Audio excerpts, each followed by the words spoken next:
आप सभी को वेलकम करता हूं हमारी यूट्यूब चैनल ग्लोयर स्टडी पर। Good afternoon everyone. Good afternoon. क्या हाल चाल है जी आप सभी के? कैसे हैं आप सभी लोग? गुड आफ्टरनून, सभी का स्वागत है। मैं उम्मीद कर रहा हूँ आप एकदम बढ़िया है। तैयारी कैसी चल रही है जी आप सभी की? अब धीरे धीरे देखिए कोर्स जो है आपका स्पीड पकड़ेगा। अब हम क्लास नंबर 4 पे आ गए हैं। धीरे धीरे ऐसी ही क्लासेस आगे चलेंगी। हम क्लास नंबर 20, क्लास नंबर 25 इस तरीके आगे बढ़ेंगे।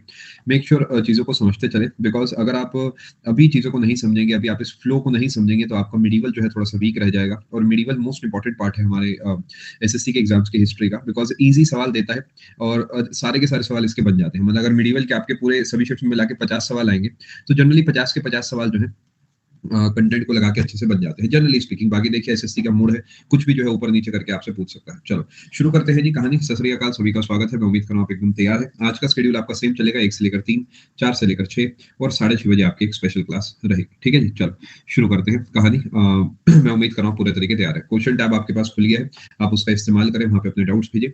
कल आपकी जहाँ तक है क्लास होगी, अभी 50-50% चांस है। मैं आपको 4 बजे वाली क्लास में बता दूंगी कल की क्लासेस हैं या नहीं है। ठीक है, आप मुझे थोड़ा समय दें, मैं 4 PM वाली क्लास में आपको फाइनल अपडेट देता हूँ। चलो शुरू करते हैं जी कहानी। हमेशा की तरह हम क्लास शुरू करेंगे एक छोटे से टेस्ट के साथ। ठीक है, कल कुछ भी नहीं है बेटा, कल कुछ भी नहीं है। बिल्कुल आप अमलन चिंता ना करें बेटा, बिना अगर प्रॉमिस नहीं भी लिखते तो भी हम बात करके जाएंगे, आप चिंता ना करें। बस आप मुझे सही समय पे याद दिला दो। चलो शुरू करते हैं जी। ठीक है, सबसे पहले कुछ सवाल मैं आपसे पूछूंगा। कल ऐसा कुछ भी नहीं है, गुरु पूरब की वजह से छुट्टी मैंने नहीं रखी है। मुझे कुछ पर्सनल काम था जिस चक्कर मैंने सोचा है कि या तो वो कल निपटेगा या फिर वो ट्यूसडे वगैरह को निपटेगा। तो मैं आपको 4 बजे वाली क्लास में अपडेट दे दूंगा। मैं कोशिश करूंगा कल में जो है क्लास ले लूँ। ठीक है, चलो शुरू करते हैं जी आज की कहानी। देखिए हमने अभी तक जो बात कर रखी है रजिया सुल्तान जी का जो एंड है वहां तक हम पहुंच गए हैं। अल्तुनिया का भी एंड हो चुका है और अब जो है एतगीन नाम का एक इंसान है जो बचा है, और उसके अलावा जो उसका भाई है बहराम शाह वो बचा हुआ है। ठीक है, एक बार छोटा सा टेस्ट मैं आपका ले रहा हूँ। सवाल नंबर 1 मैं आपसे पूछ रहा हूँ, अभी इस नाम को बताया नहीं है मैंने, तो मैं ऐसे पूछ लेता हूँ, स्लेव डायनेस्टी की शुरुआत कौन से ईयर में हुई थी? स्लेव डायनेस्टी का जो ओरिजिन है, इनिशियल पॉइंट है, स्टार्टिंग है, ये कहाँ पर है? 1206 में हुई है। ठीक है जी। दूसरे नंबर पे सवाल, who is the founder of slave dynasty? जो पूछा गया आपको वही बताना है, अपने पास से मुझे कोई सब्जेक्टिव आंसर नहीं देना कि सर इल्तुतमिश तब होगा, कुछ नहीं। इसका आंसर कुतुबुद्दीन ऐबक होगा, बिकॉज इन्होंने ही स्लेव डायनेस्टी की शुरुआत कर दी थी। इल्तुतमिश एक स्पेशल केस है, वो हाई लेवल डेटा कुछ आप मान सकते हो, यही इसका आंसर चलेगा। तीसरे नंबर पे सवाल है मेरा, कुतुब मीनार आपको कौन से स्टेट/यूटी में देखने को मिलता है? चौथा सवाल जो मेरा आपसे है, दिल्ली में आपको देखने को मिलता है। ठीक है, रजिया सुल्तान जो है उसका टेन्योर क्या है? 1211 से लेकर 1236, 1210 से 1211, 1206 से 1210 या फिर 1236 से 1240? ये मुश्किल सवाल बनेगा। देखिए आपके लिए भले ये सवाल आसान हो क्योंकि आपको कहानी पता है, बट इन जनरली मुश्किल सवाल रहता है। करेक्ट आंसर ऑप्शन नंबर 4 है। रजिया सुल्तान जो है 1236 से 1240 तक राज करते हैं दिल्ली की गद्दी पे, उसके बाद उनकी हत्या कर दी जाती है। सवाल नंबर 5 जो मेरा आपसे है वो ये है कि टंका नाम की एक करेंसी है और एक जीतल नाम की करेंसी है, ये किसने चलवाई थी? इल्तुतमिश ने। पेपर का सवाल है, एसएससी का प्रीवियस ईयर क्वेश्चन है आपका। ठीक है, चलो ये 5 सवाल आपने करें, एक बार 5 में से अपना स्कोर लिखो, फिर मैं नई कहानी की तरफ बढ़ता हूँ। चलो अब भागते हैं आगे फटाफट से। मैं उम्मीद कर रहा हूँ आप सब बिल्कुल सही परफॉर्म कर रहे हैं। चलो अब बात कर लेते हैं आपसे कहानी के आगे की बात, जो हमने कल तक बात करी थी उसके आगे। ठीक है, अगेन अपना जो काम करने का तरीका वो बिल्कुल सेम रहेगा। आप कमेंट्स थोड़े से कम करेंगे, डाउट जो सेक्शन है आप अपना क्वेश्चन टैब उसका इस्तेमाल करेंगे, और उसके बाद जो है जब एंड होगा सेशन का तो मैं आपसे बातचीत करूंगा, आपके जो डाउट्स है वो उठा लूंगा, एंड होपफुली मैक्सिमम डाउट्स जो है मैं क्लियर कर पाऊंगा आपके। बाकी जो बच जाएगी हमेशा की तरह सेम अपना चलता है, वो आपके आने वाले सेशन में उठा लिए जाएंगे। ठीक है, बाकी कोई छोटे मोटे डाउट होते हैं, आपको लगता है कोई अर्जेंट डाउट है, तो आप सीधा अकेडमी को भी अपना डाउट भेज सकते हो, ये आस्क का डाउट फीचर का इस्तेमाल करके। प्रोसीजर पूरा सामने इसका स्क्रीनशॉट ले सकते हो और आप इसे पढ़ना चाहो। इससे ये है कि आपका कोई मान लेते हैं अर्जेंट डाउट है, आपको कोई किस चीज में अटक गए हो, तो हाथों हाथ अपना डाउट यहाँ से आप क्लियर कर सकते हैं। ठीक है, रियल फाउंडर क्यों कहते हैं? क्योंकि देखिए आजकल जो शुरुआत हुई थी बेटा कुतुबुद्दीन ऐबक ने करी थी सिर्फ 4 साल के लिए, 4 साल बाद मृत्यु हो गई। उसके अलावा यह है कि वो कभी उस गद्दी पर भी नहीं बैठे।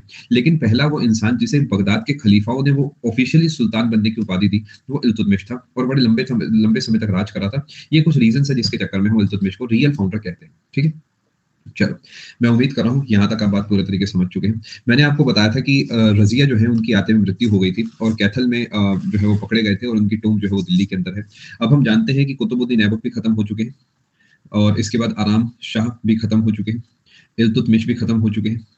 इल्तुतमिश के बाद फिरोज शाह भी खत्म हो चुके हैं। मैं उम्मीद कर रहा हूँ आपको नाम अब दिमाग में थोड़े चढ़ने लग गए होंगे। इसके बाद रजिया जो है ये भी खत्म हो चुकी है, इनके साथ कुछ और लोग भी हैं जो खत्म हो चुके हैं।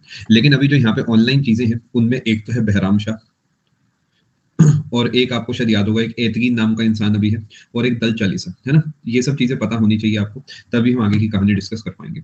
अब ऑब्वियसली बहराम शाह जो है इस यही मास्टरमाइंड है, तो ये क्या करेगा, यही हत्या कराने की कोशिश करेगा रजिया की, ये सफल होगा। और उसके बाद क्या होगा जी, बहराम शाह उस गद्दी पर जाके बैठे। यानी आप अपनी कॉपी में हेडिंग डालेंगे क्या, अपनी कॉपी में आप हेडिंग डालेंगे बहराम शाह। अब बहराम शाह के उस गद्दी को संभालेगा। किसी को कोई डाउट तो नहीं है? चलो, बहराम शाह उस गद्दी को संभालेगा और ये 2 साल के लिए राज करेगा बस। 1240 से शुरू करेगा और 1242 तक राज करेगा, सिर्फ 2 साल। उसके बाद इसे भी निपटा दिया जाएगा। अब बहराम शाह जानता था कि दल चालीसा इतना पावरफुल है कि इन्होंने तो जो है मेरी बहन यानी जो रजिया है उसकी हत्या कर दी मेरे कहने से, तो कल को ये भी हो सकता है कि दल चालीसा जो है ये मेरी भी हत्या कर दे, इसे ये बात पता है। अब इसने यहाँ पर दिमाग क्या लगा, बेटा प्लीज कॉमेंट सेक्शन आप खाली करें जिससे कि आपका नुकसान ना हो, और जो बच्चा अपना कॉमेंट सेक्शन हाइड कर पाए वो बेस्ट है, आपका ध्यान दूसरे कॉमेंट्स में नहीं जाएगा, ठीक है। 1240 से 1242 तक ये 2 साल राज करेगा, और सबसे पहला काम क्या करेगा, जो एतगीन नाम का इंसान है, अपॉइंटेड एतगीन एज दी गवर्नर कहें या हेड हेड जो है ज्यादा सही शब्द रहेगा, एज दी हेड ऑफ दल चालीसा। इसने दल चालीसा जो है उसका हेड चुन लिया एतगीन को, समझ गए। एतगीन तजुर्बेदार इंसान था और एतगीन को उसका हेड चुन लिया गया। ये भी ध्यान रखेंगे, gave him the title of नायाब ए मुमलकत, ठीक है, समझ गए। ये नायाब ए मुमलकत कुछ नहीं है, this is the head of दल चालीसा। कोई आपसे कहता है फर्स्ट नवाब मुमलकत कौन बना, तो बना एतगीन, ठीक है, समझ गए।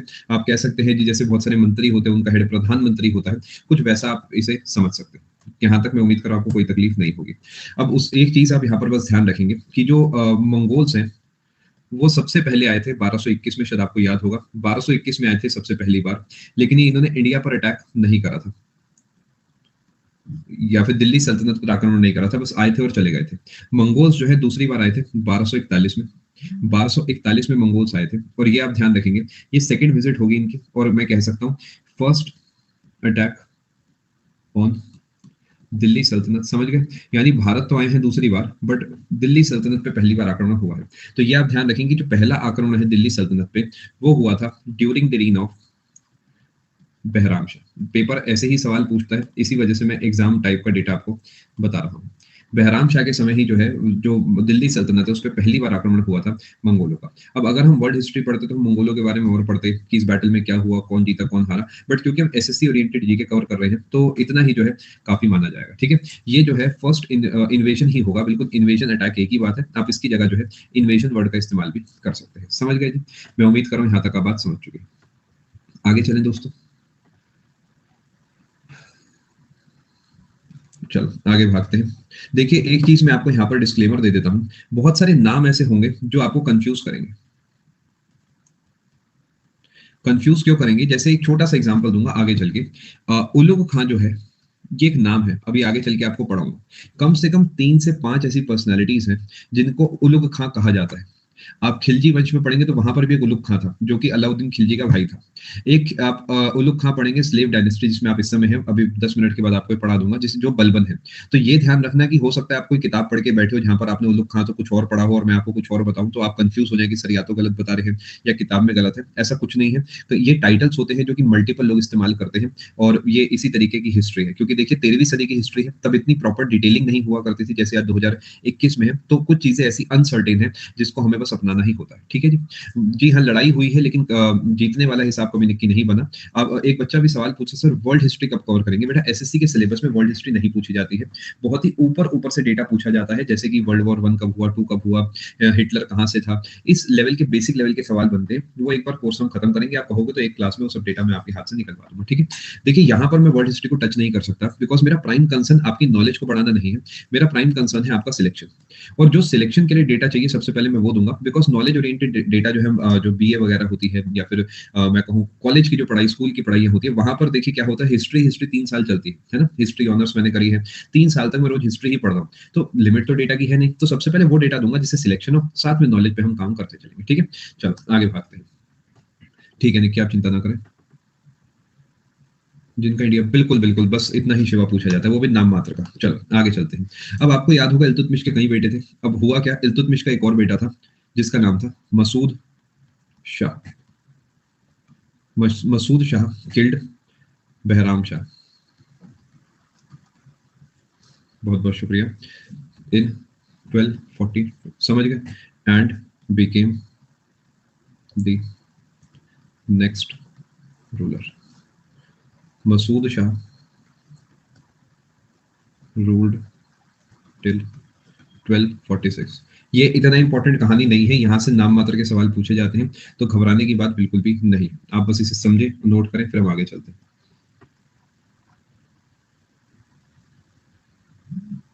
चले जी आगे। चलो जी, अब इसके बाद क्या होता है, यहाँ पर एक और इंसान है, ध्यान से बात को समझने की आप कोशिश करना। नसीरुद्दीन महमूद। नसीरुद्दीन महमूद बना नेक्स्ट रूलर, और ये रूल करेगा 1236 से लेकर 1265। और इसने क्या करा, किल्ड मसूद शाह। समझ पा रहे हैं जी क्या कहानी है? ये नसीरुद्दीन महमूद जो है, he was the grandson of Iltutmish. इस समय मैं कमेंट्स को पूर्णतः इग्नोर कर रहा हूँ। बहुत बहुत शुक्रिया शर्मा। फटाफट से आप नोट करें, यानी जो पोता है इल्तुतमिश का, उसने बेटे ऑफ इल्तुतमिश की हत्या कर दी। यहां तक आप कहानी समझ पा रहे? देखिए, आपको ये बात समझनी है कि हर कोई कॉइन्स नहीं चलवाएगा पंकज। दूसरी बात हमें समझनी है कि पेपर आपसे क्या मांगता है। पेपर जो सवाल जो डेटा स्क्रीन पर है, इसमें से कुछ खास नहीं पूछता, ठीक है? इसमें से कुछ भी खास नहीं पूछा जाता है। आप ये समझिए कि पेपर बलबन से सवाल बनाएगा। आप समझ नहीं रहे, आप सोच रहे हैं कि मैं कनेक्शन बना लेता हूँ प्रॉपर और ये कर देता हूँ, वो कर देता हूँ। Try to understand the point. जो पेपर मांग रहा है उसे फोकस कर लो, उस पर ध्यान दे लो, वो ज्यादा अच्छा रहेगा। ठीक है मेरे भाई, पहले वो डेटा नोट कर लो जो मैं लिखवा रहा हूँ, उसके बाद जो कहोगे वो लिखवा दूंगा कि कौन से रंग के कपड़े पहने थे, खाने में क्या खाता था, और मीठा पसंद था या नमकीन पसंद था, ढोकला खाता था, पोहा खाता था। ये डेटा इतना जरूरी नहीं होता है, जो पेपर मांगता है पहले उसे पढ़ लेते हैं, ठीक है? मसूद शाह जो है, इसने बहराम शाह की हत्या करी, और मसूद शाह की हत्या कर दी नसीरुद्दीन महमूद ने। इस पूरे गेम के पीछे एक इंसान था जिसका नाम था बलबन। अब आपको मैं कहानी सुनाता हूँ। यानी नसीरुद्दीन महमूद को भी इंस्पायर करा था कि जाओ बेटा मार के आओ मसूद शाह को, एक इंसान ने जिसका नाम था बलबन। अब ये बलबन कौन है मैं आपको बताता हूँ, ठीक है? ध्यान से मेरी बात को समझना। बैकग्राउंड में एक पर्सनैलिटी है जिसका नाम है बलबन, जो कि खेल खेल रहा है। अब थोड़ा सा ध्यान से समझना। अब क्योंकि बलबन ने नसीरुद्दीन महमूद जो है, इसको समझाया है, इसके दिमाग को घुमाया है और मरवाया है मसूद शाह को, तो क्या बदले में इसे भी गिफ्ट चाहिए होगा जब नसीरुद्दीन महमूद उस गद्दी पर जाके बैठेगा? थोड़ा सा दिमाग लगाओ। यानी नसीरुद्दीन महमूद को इनडायरेक्टली बनाया है बलबन ने ही अगला सुल्तान। तो नसीरुद्दीन महमूद को उस गद्दी पर बैठने के लिए क्या करना होगा, इसे भी कोई पावर देनी होगी।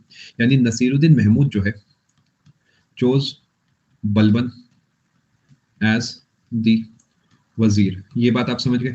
यानी नसीरुद्दीन महमूद ने क्या करा, वही वाली कहानी कि मैं प्रेसिडेंट हूं और तुम प्राइम मिनिस्टर हो, मैं राजा हूं लेकिन तुम मेरे प्रधानमंत्री हो। नसीरुद्दीन महमूद ने बलबन को बहुत बड़ी पावर दे दी वजीर की, और क्या करा, and gave the title of Ulugh Khan. Paper बेटे ये पूछेगा, पेपर ये और कुछ नहीं पूछेगा, आप समझो इस बात। Gave the title of Ulugh खां। उलुग खां की उपाधि जो है बलबन को दी गई थी बाय नसीरुद्दीन महमूद, समझ गए? और बलबन जो है इतना शातिर था कि बलबन ने मेड नसीरुद्दीन महमूद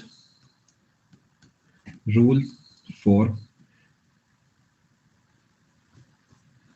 यहां लिख देता हूं पहले ब्रैकेट में, अबाउट 21 ईयर्स।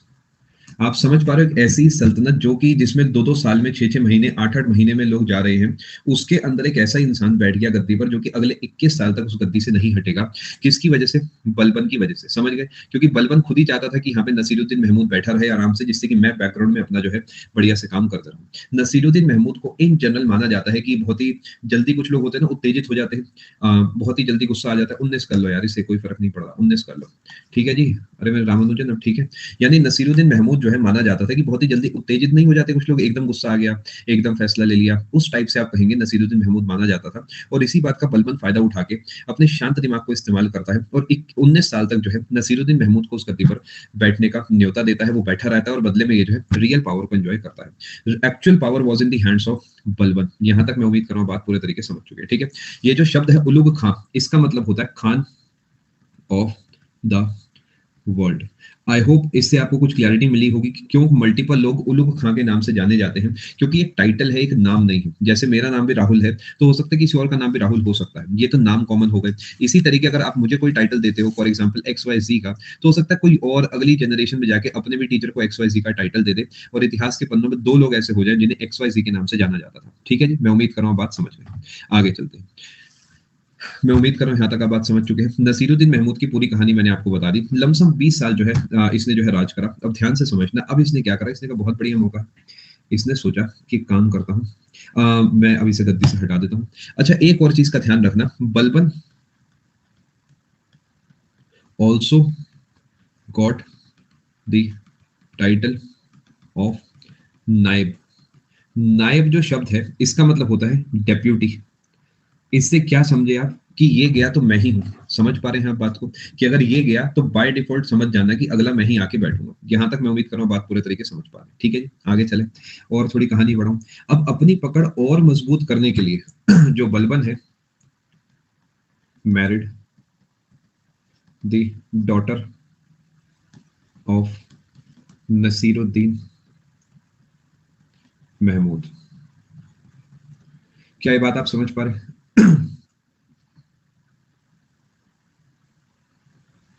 ये कुछ पॉइंट्स हो सकता है पिछले नोट्स में ना हो, तो make sure you update your notes, क्योंकि ऑब्वियसली कुछ नया सिखाने की कोशिश है। ठीक है, अब हुआ क्या, इसके बाद नसीरुद्दीन महमूद की जो है डेथ हो जाती है 1265 में।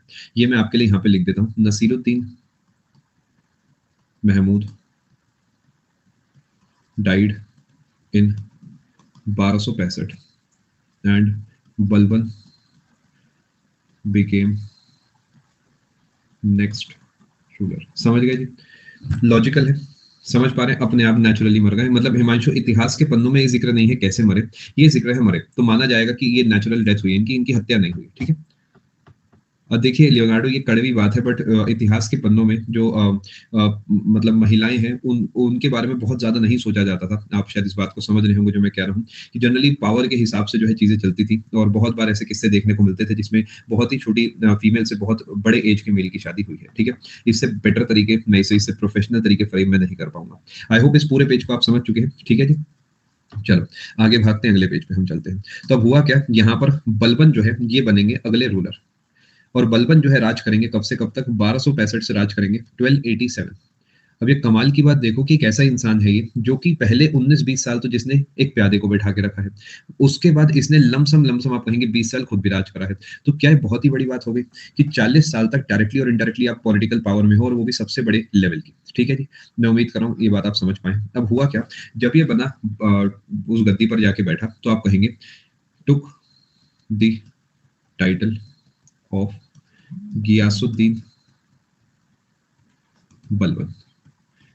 अपने नाम को बदला और टाइटल लिया। तो सब बेटा, अभी स्लेव डायनेस्टी चल रही है श्वेता, 1290 1290 में जाके खत्म हो गई। ठीक है, गियासुद्दीन बलबन बलबन जो है, इन्होंने अपना नाम जो है ये वाला रख लिया। मैं उम्मीद कर रहा हूँ बात समझ पा रहे हैं। ठीक है, टाइटल ऑफ गियासुद्दीन बलबन, यानी आपको गियासुद्दीन बलबन कहीं दिखता है और उल्लू को खां दिखता है, दोनों बातें एक ही है। ठीक है जी, कंफ्यूजन नहीं होना चाहिए। वो यहाँ पर नहीं लिखूंगा बिकॉज वो पिछला टाइटल था जिसने दिया, वो जा चुका है। अब मेरी बात का थोड़ा सा आप ध्यान देना। इसने सबसे पहला काम क्या करा, गॉड दल चालीसा किल्ड। रीजन आप समझ ही गए होंगे कि भैया खिलाड़ी आदमी है, इसे पता है कि मेरी गद्दी किसके हाथ में जाएगी, सबसे पहले उन्हें मरवा दो। पूरे के पूरे दल चालीसा को एक मिशन पे भेजा, और पीछे से अपनी सेना भेज के उन सभी को मरवा दिया। तभी तो अगला 40 साल तक वहां पर बैठ पाया। इसने नसीरुद्दीन को नहीं नहीं बेटा, उस साक्षी माना जाता है कि उनकी नेचुरल डेथ हुई थी। ठीक है, एक ही बात है पंकज, एक ही बात है बेटा, रियल नेम लिखो या फिर गियासुद्दीन बलबन को टाइटल मानो, दोनों एक ही बात है। ठीक है, अब बात को ध्यान से समझे। गॉड दल चालीसा किल्ड, मैं उम्मीद कर रहा हूं इस बात को आप समझ चुके हैं। अब इस बात को देखकर क्या अगर काउंसिल ऑफ मिनिस्टर ही गायब हो गया, तो क्या जनता में एकदम बवाल मच जाएगा। एक आदमी नहीं मरा, दो नहीं मरे, पूरा काउंसिल ऑफ मिनिस्टर्स गायब हो चुका है, तो क्या जनता में भी एक आक्रोश आपको देखने को मिलेगा। तो इसने कहा कोई बात नहीं, अगर आप में आक्रोश है तो देखो मैं आपके लिए क्या करता हूँ। इसने एक बहुत ही प्यारी पॉलिसी लॉन्च करी, जो कि जानी जाती है ब्लड एंड आयरन, या फिर iron and blood policy. Iron and blood policy बहुत ही प्यारी पॉलिसी थी। आपको लगेगा अच्छा ब्लड में तो आयरन होती है, हीमोग्लोबिन। अरे मेरे भाई, ये पॉलिसी बिल्कुल अलग है। ये कहता था कि अगर तुम मेरे खिलाफ जाओगे तो तुम्हारा खून होगा और मेरी आयरन या मेरी तलवार होगी। ये तलवार को डिनोट कर रहा है और ये जो है आपकी लाइफ को डिनोट कर रहा है। यानी इसने कहा कि अगर तुम मेरे जो है खिलाफ जाओगे तो मैं आपकी हत्या करा दूंगा। End of discussion. मैं उम्मीद कर रहा हूँ बात पूरे तरीके समझ पा रहे हैं। इसी को हम बोलते हैं लौह एवं रक्त नीति। लौह एवं रक्त नीति जो है इसी को कहा जाता है। आप ध्यान रखेंगे, नीति कुछ बढ़िया नहीं लग रहा देखने में, तो इसका मतलब नीति ऐसे लिखा जाता होगा। ठीक है, ये मैंने करेक्ट कर दिया, बाकी आप एक बार चेक कर लेना। ठीक है, मैं इस तरीके अपनी हिंदी को जानता हूँ। मैं उम्मीद कर रहा हूँ इस पेज को आपने नोट कर लिया है। एक और चीज का आप ध्यान रखेंगे बलबन के बारे में। बलबन ने कुछ और चीजें भी शुरू करी थी, आप इस बात को ध्यान रखना।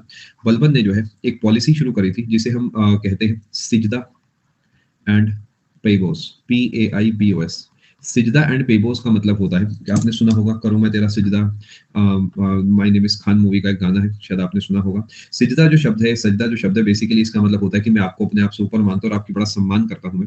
सिजदा एंड पेबोस का मतलब है कि अगर आप कभी भी सुल्तान के पास आएंगे तो पहले उसे आप ग्रीट करेंगे अपने घुटने पे बैठ के, और उसके बाद लेट कर उसके पैर चूमेंगे। ठीक है, अब आपको सुनने में लगेगा सर ये तो बड़ी अजीबोगरीब बात है। हम आज भी अपने समाज में सामने वाले के जो हमसे सीनियर होता है उसके पैर छूते हैं, है ना। तो जितना अजीब आपको लग रहा है सुनने में, उतना अजीब एक्चुअली है नहीं, है ना।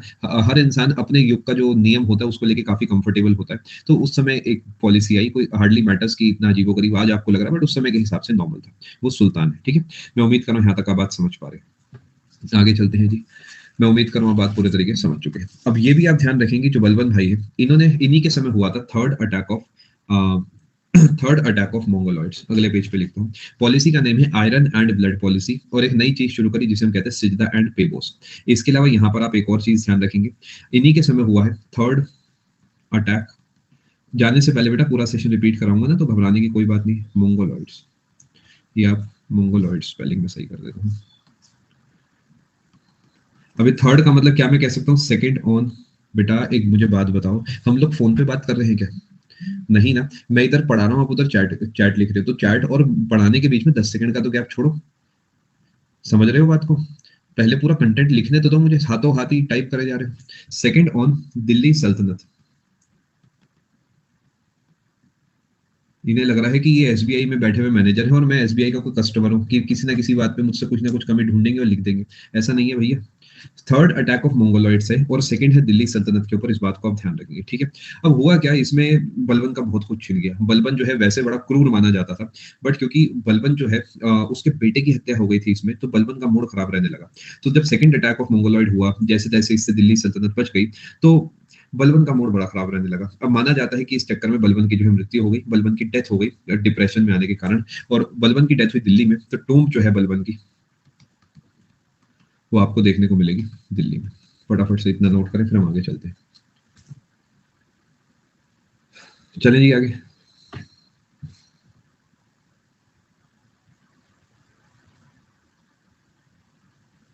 चलो, क्या मैं ये भी कह सकता हूँ दल चालीसा किल्ड वाली बात को, कि चहलगानी खत्म की? सोचो। ठीक है जी, आगे भागे। चलो, ये देखिए अटैक का कोई ईयर फिक्स नहीं है। अटैक आप मान सकते हैं, ये अटैक जो है अपना 1279 आप अपने पास नोट कर सकते हो। ये ऐसा नहीं है कि एक ही दिन अटैक हुआ था, ये लंबा चौड़ा प्लान था बहुत बड़ा, जिसके तहत 1279 से आगे जाकर आप कहेंगे ये पूरी कहानी बनी है। और इसकी जो डेथ हुई है, डाइड इन 1280। ठीक है, टोम बेटा ऊपर लिखिए दिल्ली।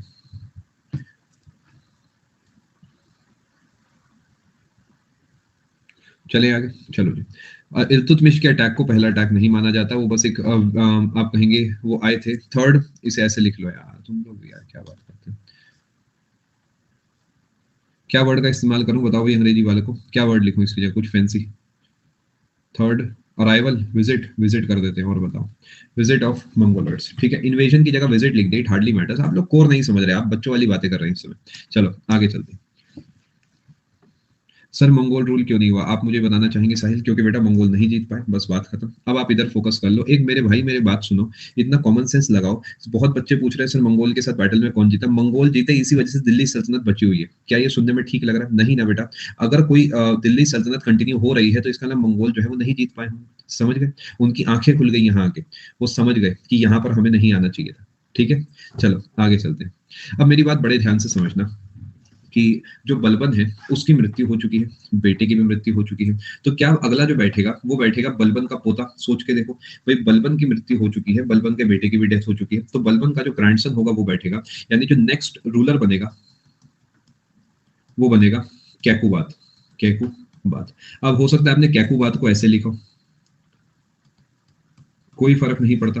अब ये कैकुबाद जो है 1287 से आकर बैठेगा 1290 तक, नॉट वेरी इंपॉर्टेंट। उसके बाद एंड में क्या होगा, इसकी हत्या कर दी जाएगी और नेक्स्ट रूलर जो है वो बनेगा कैमोर्स। अब अगर आप बीच में टाइप करना बंद करेंगे तो मैं आपको समझाऊंगा। ये 1290 में बनेगा और मैं आपके सारे मैसेजेस को इग्नोर कर रहा हूँ, खुल्लम खुल्ला बता रहा हूँ। ठीक है जी। नेक्स्ट रूलर बनेगा कैमोर्स। अब ध्यान रखना, इसके बाद अगला रूलर जो है वो बनेगा मलिक फिरोज। ये मलिक फिरोज कौन है इसके बारे में बताता हूँ। अगर आप नेट पर जाके थोड़ा सा पढ़ाई करेंगे तो आपको काफी सारी चीजें अजीबोगरीब पता लगेंगी। जैसे कि आप मान लेते किसी किताब में पढ़ोगे और कहोगे कि हे किताब मुझे बता कि आखिरी रूलर कौन है स्लेव डायनेस्टी का, तो वो किताब कहेगी कि हे मेरे मालिक वो है कैकुबाद। फिर आप दूसरी किताब के पास जाओगे, दूसरी किताब भी बहुत बढ़िया किताब होगी, उसे कहोगे हे किताब मुझे बता आखिरी रूलर कौन है, तो आप कहोगे कि वो कहेगी हे मेरे मालिक वो है कैमोर्स। अब आप कंफ्यूज हो जाओगे कि क्या करना चाहिए। अब मैं आपको इसका एक सॉल्यूशन बताता हूँ क्या है। इसका एक सॉल्यूशन है कि आप दोनों को याद करके जाए। ठीक है, दोनों को याद करने से फायदा होगा कि आप जो ऑप्शन में देखेंगे उस पर टिक कर पाएंगे। NIOS नाम की एक सरकारी एजेंसी आप कह सकते हो, जो कि हाई लेवल बुक्स बनाती है और जिनसे जो कॉलेज या PG वाले बच्चे हैं वो पढ़ते हैं, यानी आप कहेंगे कि जो हाई लेवल पढ़ाइयाँ होती है वहां से होती है। ठीक है, तो उसमें जो है कैमोर्स को कहा गया है कि कैमोर्स जो है इसके बाद जो है मलिक फिरोज आता है, यानी कैमोर्स का उसमें जिक्र करा गया है। ठीक है, तो इसी वजह से मैं कैमोर्स पढ़ाता हूँ, लेकिन बहुत सारी किताबों में कैकुबाद है और बच्चे मुझसे ना जाने कब कब डाउट पूछते रहते हैं कि सर कैकुबाद लिखा है बताओ क्या होगा, तो मैं इसलिए पूरी चीज आपको अभी के अभी क्लियर करके दे रहा हूँ। ठीक है, कैमोर्स जो है बेटा कुछ ही दिनों के लिए बना था मनोज, उसके बाद हत्या कर दी गई थी इसकी मलिक फिरोज के द्वारा, यानी Kayumars was killed by Malik Firoz. ठीक है, और ये जो मलिक फिरोज है इसने कैमोर्स की हत्या करी। अब क्योंकि ये जो है गुलाम नहीं था, ये जो है गुलाम नहीं था, तो मलिक फिरोज यहाँ पर आएगा और ये क्या करेगा, एक नई डायनेस्टी को स्टार्ट करेगा। ये मलिक फिरोज आया था, केम फ्रॉम, आपकी थोड़ी सी मदद मुझे करनी होगी। चलो अब फोकस कर लो जरा स्क्रीन पर। क्या कर रहे हो आप अपने साथ? हैं सिलेक्शन लेना है ना, या क्या करना है? लेना है तो थोड़ा सा फोकस कर लो, इधर उधर की बातों में फंसे रह जाओगे। बहुत मुश्किल पेपर है, प्लीज अंडरस्टैंड द पॉइंट। ये SSC CGL आप देने जा रहे हो, इनकम टैक्स इंस्पेक्टर बनने जा रहे हो, ऐसे नहीं बनेंगे। थोड़ा सा समझिए इस बात को। कैकुबाद जो है अगले रूलर है स्लेव डायनेस्टी या दिल्ली सल्तनत के, जो कि करीब 3 साल तक राज करते हैं, नॉट वेरी इंपॉर्टेंट। इनकी हत्या जो है कैमोर्स के द्वारा करवा दी जाती है और कैमोर्स की हत्या जो मलिक फिरोज के द्वारा कर दी जाती है। मलिक फिरोज जो है ध्यान रखेंगे ये अफगानिस्तान से आया था और ये इनकी डायनेस्टी से इसका कोई लेना देना नहीं था। तो मलिक फिरोज आएगा और क्या करेगा, एक नई डायनेस्टी की स्टार्टिंग करेगा, started a new dynasty. Malik Firoz एक नई डायनेस्टी शुरू करेगा, यानी अगर आप स्लेव डायनेस्टी की बात करते हैं तो जो पर्पल लाइन है इसके बाद स्लेव डायनेस्टी खत्म हो जाएगी। I hope the point is very much clear. और यहाँ से एक नई डायनेस्टी शुरू होगी जो कि मलिक फिरोज करेगा। और मलिक फिरोज जो है, ये जो हमारा पिकाचू है, ये विकसित हो जाएगा रायचू में और इसका जो नया नाम आ जाएगा वो आ जाएगा जलालुद्दीन फिरोज खिलजी। और अब आप नाम से इजीली गेस कर पाओगे कि जो मलिक फिरोज है, यानी जो जलालुद्दीन फिरोज खिलजी है, ये एक नई वंश की स्थापना करेंगे जिस जिस वंश को कहा जाएगा खिलजी डायनेस्टी। और खिलजी डायनेस्टी जो है कब स्टार्ट होगी, ये स्टार्ट होगी 1290 से, 1290 से स्टार्ट होगी और ये ऑल द वे जाएगी 30 साल 1320 तक। ठीक है जी। अब मैं आपको एक फटाफट से ओवरव्यू यहाँ पर देना चाहता हूँ, सिर्फ उतना ही आप कमेंट में लिखेंगे जितना आपसे पूछा जा रहा है, क्योंकि एग्जाम ओरिएंटेड डेटा है। आप मुझे बताएंगे सबसे पहले की शुरुआत जो है वो करी गई है कुतुबुद्दीन ऐबक के द्वारा। कुतुबुद्दीन ऐबक उस गद्दी पर आके बैठता है और उसके बाद जो है एक इंसान आके बैठता है जिसका नाम है आराम शाह। आराम शाह कुछ ही दिनों के लिए, कुछ महीनों के लिए बैठता है, फिर इसे हटा दिया जाता है इल्तुतमिश के द्वारा। आप कोशिश करें पार्टिसिपेशन मैक्सिमम रखें जिससे कि आप अच्छे से रिवाइज कर पाए। ये एक रिवीजन मैं आपका करा रहा हूँ। मुझे बताएं इल्तुतमिश के बाद आके उस गद्दी पर कौन बैठता है? इल्तुतमिश के बाद उस गद्दी पर आके बैठती है रजिया। आपका आंसर रजिया है तो आपका आंसर गलत है बेटा। फिर वो बारीकी वाले डेटे का क्या फायदा हुआ, आप समझिए। रुकनुद्दीन आके बैठेगा ना, रुकनुद्दीन, फिरोज शाह, जो भी आप इसे कहना चाहें। इसके बाद जो है यहाँ पर आके बैठेगी रजिया सुल्तान। रजिया सुल्तान के बैठने के बाद इसकी हत्या कराएगा कौन, तो याद करो, रजिया की हत्या जो कराएगा वो कौन कराएगा, इसी का भाई जिसका नाम है बहराम शाह। बहराम शाह की हत्या कौन कराएगा मेरे भाई, फटाफट से बताओ। बहराम शाह जो है 2 साल के लिए गद्दी पर बैठेगा और बहराम शाह की हत्या कराएगा नसीरुद्दीन या मसूद। मसूद आप कह रहे हैं, मसूद को फाइनल करें, ठीक है जी। मसूद शाह मैंने यहाँ पर लिख दिया है। मसूद शाह की हत्या कौन कराएगा मेरे भाई, फटाफट से बताओ मुझे। ये कराएगा नसीरुद्दीन महमूद। नसीरुद्दीन महमूद। नसीरुद्दीन महमूद की मृत्यु अपने आप हो जाएगी। उसके बाद आके गद्दी पर बैठेगा गियासुद्दीन बलबन, जिसे मैं बलबन लिख देता। बलबन जो है उसकी मृत्यु हो जाएगी अपने आप ही, और उसके बाद उस गद्दी पर आके बैठेगा कैकुबात। स्पेलिंग डज नॉट मैटर, ये सब इंग्लिश नाम है ही नहीं। और उसके बाद फाइनली आके बैठेगा उस पर कैमोर्स। कैमोर्स की हत्या कर देगा मलिक फिरोज, और मलिक फिरोज जो है एक नए वंश की स्थापना कर देगा। ठीक है जी, अभी कहानी खत्म नहीं हुई है तो खुश होने की जरूरत नहीं है। ये 1206 से शुरू करेगा और 1210 तक जाएगा। ये 1210 से शुरू करेगा और 1211 तक जाएगा। ये 1211 से शुरू करेगा, 1236 तक जाएगा। ये 1236 से शुरू करेगा, 1236 तक ही रहेगा। ये 1236 से शुरू करेगी, 1240 तक जाएगी। ये 1240 से शुरू करेगा, 1242 तक जाएगा। ये 1242 से शुरू करेगा और कहाँ तक जाएगा कोई बता सकता है, शाबाश, 4 साल, 1246। ये 1246 से शुरू करेगा, 1265 तक जाएगा। ये 1265 से शुरू करेगा और करीब 20 साल आप कह सकते हैं माना जाएगा। कब माना जाएगा, 1287। ये 1287 से शुरू करेगा, 1290 तक जाएगा। और उसके बाद ये 1290 से शुरू करके 1290 तक ही इसका खेल खत्म हो जाएगा। अब बताओ कि लग रहा है कि सही जगह आए हो।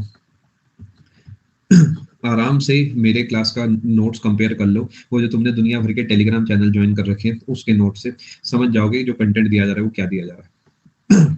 ठीक है जी। वो बेटा खिलजी वाला समझा नहीं बेटा, आपका डाउट नहीं समझा। अभी आप मुझसे मलिक फिरोज से जुड़ी कोई बात नहीं पूछ सकते, आपको अलाउड नहीं है, क्योंकि मलिक फिरोज के बारे में तो अभी मैं पढ़ाने वाला हूँ। ठीक है जी, अभी हमने एक डायनेस्टी पढ़ी है। इस तरीके आप अपने पास नोट कर लें। ठीक है, पेपर क्या पूछेगा मैं आपको अभी भी बता देता हूँ। पेपर जो सवाल बनाएगा वो कुछ ही इलाकों से बनाता है। एक इससे बनाएगा, एक इससे बनेगा, एक इससे बनेगा, एक इससे बनेगा, एक इससे बनेगा, बस इतने ही सवाल बनते हैं, सच बता रहा हूँ। बट क्योंकि एसएससी बहुत बड़ा खेलने लगा है तो जो है मैं भी बड़ा ही खेलने की कोशिश कर रहा हूँ। बहुत बहुत शुक्रिया आप सभी का, बहुत बहुत शुक्रिया। खिलजी डायनेस्टी, अरे मेरे भाई खिलजी डायनेस्टी पढ़ा दूं, शुरू कर दूंगा तो खत्म भी कर दूंगा। 1320 तक चली। ठीक है, मैं सोचता हूँ कि बच्चों को बिल्कुल ना डांटा जाए, लेकिन कभी कभार इतने बढ़िया बढ़िया फुल टॉस आते हैं कि मन करता है इन्हें सीधा उड़ा के जो है यहाँ से वुहान भेज दो। लेकिन फिर सोचता हूँ बच्चे हैं, नादान है, इनकी भी क्या गलती है। चलो आगे चलते हैं। क्या यहाँ तक आप बात समझ चुके हैं, आगे चलते हैं। ठीक है बेटा, अब आप मुझसे खिलजी वंश की कोई बात नहीं करेंगे। एक लाइन बस आप अपनी कॉपी में नोट कर लो, खिलजी वंश से पहले कहीं ऊपर साइड में कहीं पे भी नोट कर लो। एक फेस्टिवल है नवरोज। नवरोज फेस्टिवल, जो कि ध्यान रखेंगे पर्शियन न्यू ईयर है, जो कि हर साल मनाया जाता है 21 मार्च को। Was started by Balban. ये एक हल्का सा फैक्ट कहीं नोट कर लो। एसएससी क्योंकि ऐसे सवाल आजकल पूछता है तो मैंने सोचा लिखवा देता हूँ। ठीक है, ये बलबन ने शुरू करा था। अब भागते हैं आगे। क्या पूरी क्लैरिटी मिल गई बेटा इस डेटा को देख के? तो बस यही मैं आपको सजेशन दूंगा क्योंकि बलबन का बेटे की बेटा डेथ हो गई थी साक्षी, इस वजह से वो नहीं बना था। मंगोल के समय हत्या हो गई थी, मंगोल जब आए थे। ठीक है जी, अब आप प्लीज फोकस करें, आगे भागते हैं। अब आप मुझसे गुलाम वंश की कोई भी बात नहीं कर सकते। अब हम यहाँ पर खिलजी वंश पे फोकस करेंगे, वरना हम अतीत में रह गए तो हम आज को नहीं जी पाएंगे, है ना। तब आप अपनी कॉपी में हेडिंग डालेंगे खिलजी डायनेस्टी। अगर आप ऑलरेडी डाल चुके हैं तो दोबारा लिखने की नीड नहीं। ठीक है, नवरोज वाली स्लाइड आप देख लो। अरे भैया लो देख लो।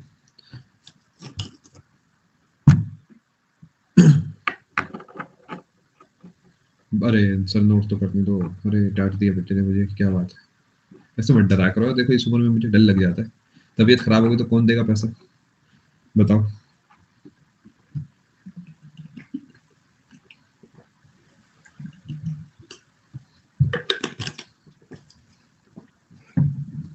हम देंगे, मतलब ये नहीं कह रहे तबीयत नहीं खराब होने देंगे आपकी, तो तबीयत खराब होने देंगे और हम पैसा दे देंगे आपको। अरे वाह, चलो आगे चलते हैं जी। चलो जी चलें आगे। अब पूरे तरीके आप स्क्रीन पे फोकस करेंगे। हंसी मजाक सारा हो गया है बेटा। अब मैं उम्मीद कर रहा हूँ आपको खुद इतनी समझ होगी कि आपको कब वापसी सीरियस होना है। ठीक है बेटा, चलो अब फोकस करो। खिलजी वंश की शुरुआत कर रहा हूँ मैं आपके साथ। खिलजी डायनेस्टी जो है बेटा शुरू हुई है किसके द्वारा? ये चलेगी आपकी 30 साल तक ये डायनेस्टी चलने वाली है, ध्यान रखना। और ये चलेगी हमारी 1290 से और 1320 तक। ठीक है जी, मैं उम्मीद कर रहा हूँ इस बात को आप समझ चुके हैं। और ये आप ध्यान रखना क्योंकि पेपर फाउंडर बहुत बार पूछता है। तो फाउंडर का नाम क्या है? इसका नाम है मलिक फिरोज।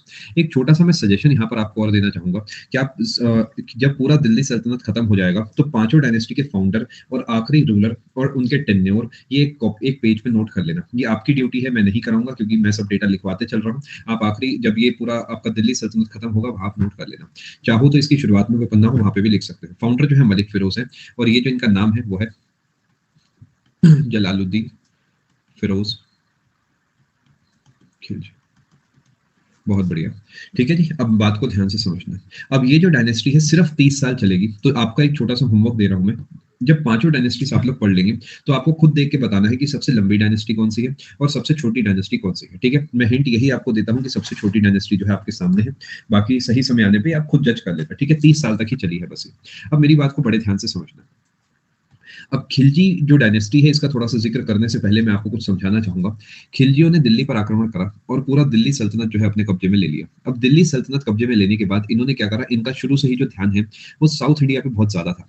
साउथ इंडिया पे इतना ज्यादा ध्यान था इनका कि हर समय ये और इनके आने वाले जो रूलर्स हैं वो महाराष्ट्र की तरफ जो है बहुत ज्यादा अपना फोकस करते थे। इनफैक्ट मलिक काफूर नाम का एक इंसान है जो कि महाराष्ट्र से भी आगे जाने की कोशिश जिसने करी और सोचा कि मैं अलाउद्दीन खिलजी का जो एम्पायर है वो इतना एक्सपैंड कर दूं, इतना ज्यादा बड़ा कर दूं कि इतिहास के पन्नों में इन्हें जाना जाए एक नाम से जो कि राइटफुली जाना जाता है सेकंड अलेक्जेंडर के नाम से। जितनी लाइनें मैंने बोली है इसमें से आपको कुछ भी नोट नहीं करना है। ये एक भूमिका बांधने वाली बात है जिससे आप समझ पाए कि हम एक नए फेज के अंदर आ गए। ठीक है, यानी खिलजी वंश का जो कनेक्शन है वो साउथ इंडिया से अच्छा खासा होगा। वो कैसे क्या होगा मैं आपको बताता हूँ। राइटफुली का मतलब यहाँ पर पंकज है कि उसने कहा पंकज कि मैं ऐसा कुछ करता हूँ जिससे जो मेरे मालिक है अलाउद्दीन खिलजी उन्हें जाना जाए किस नाम से, सेकंड अलेक्जेंडर के नाम से, है ना। राइटफुली इसलिए बोला बिकॉज एसएससी ही सवाल बना चुका है कि who is known as second Alexander. तो इसका मतलब यह है कि राइटफुली जो उसने प्लान करा था दैट राइटफुली गॉट कनेक्टेड और वो इतिहास के पन्नों में आज दर्ज हो चुका है। अलाउद्दीन कौन है सही समय आने पे आपको बता दिया जाएगा। ठीक है, चलो। जहां पर भी मैं जलाल वर्ड का इस्तेमाल करूंगा तो वहां पर मैं मलिक फिरोज की बात कर रहा हूं और मैं जलालुद्दीन फिरोज खिलजी की बात कर रहा हूं। अगर आपने मूवी देखी है जिसकी जो की है पद्मावत, तो पद्मावत की जो शुरुआती सीन है उसके अंदर दिखाया गया है कि अलाउद्दीन खिलजी नाम का एक इंसान है जो जलाल की हत्या करता है और उस गद्दी को संभालता है। तो हम शुरू करेंगे जलाल से, बट जलाल बहुत ज्यादा इंपॉर्टेंट नहीं है हमारे पेपर पॉइंट ऑफ व्यू से। हमारे से सिर्फ फाउंडर के रूप में नाम पूछा जाता है। ये आप ध्यान रखना कि जलाल जो है 1290 से लेकर 1296 तक जो है उस गद्दी पर बैठेगा जलाल। समझ गए, जलाल जो है राज करेगा और उसके बाद जो है अगले नंबर पे आ जाएगा अलाउद्दीन खिलजी। 1290 से लेकर 1296 तक ये क्या करेगा, अटैक करेगा, अटैक्ड देवगिरी।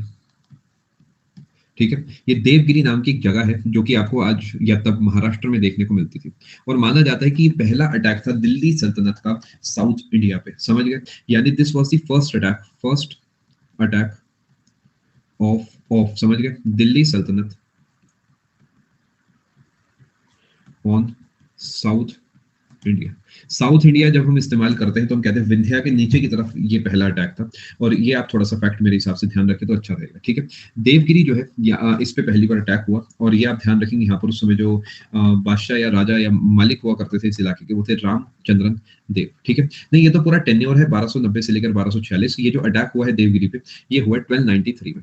1293 पे अटैक हुआ है देवगिरी पे और उसके बाद क्या हुआ, एक ट्रीटी साइन हो गई जिसमें देवगिरी जो है यानी रामचंद्रन देव जो है वो अलाउद्दीन खिलजी सॉरी जलालुद्दीन फिरोज खिलजी के साथ दुश्मनी मोल नहीं लेंगे और बदले में इन्हें कुछ अमाउंट हर समय देते रहेंगे। समझ गए, पहले ऐसे ही चलता था कि एक बड़ा किंगडम एक छोटे किंगडम पे अटैक करेगा, पहले इसे तबाह करेगा, फिर इसके राजा को कहेगा कि या तो मैं तुझे मार देता हूँ या फिर तू क्या करेगा हर समय मुझे कुछ ना कुछ पैसा जो है देता रहेगा। ऐसे ही चलता है शुरू से लेकर अंत तक, ऐसे ही चलता आया है। ठीक है, तो यहाँ पर भी यही हुआ कि देवगिरी के साथ समझौता हो गया और जलालुद्दीन खिलजी जो है वो देवगिरी को जीतने में थोड़ा सा सफल हुआ। मैं उम्मीद करूँ आप इस बात को पूरे तरीके से समझ चुके हैं।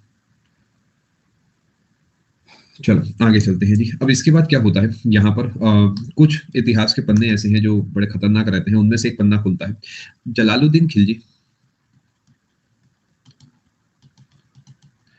इसका जो है दामाद हुआ करता था, सन इन लॉ हुआ करता था। सन इन लॉ भी आप कह सकते हैं एंड प्लस आप नेफ्यू भी कह सकते हैं। सन इन लॉ और नेफ्यू हुआ करता था जिसका नाम था अली गुरशास्प। अली गुरशास्प इसका नाम था और ये इतिहास के पन्नों में जाना गया ए किस नाम से जाना गया, अलाउद्दीन खिलजी।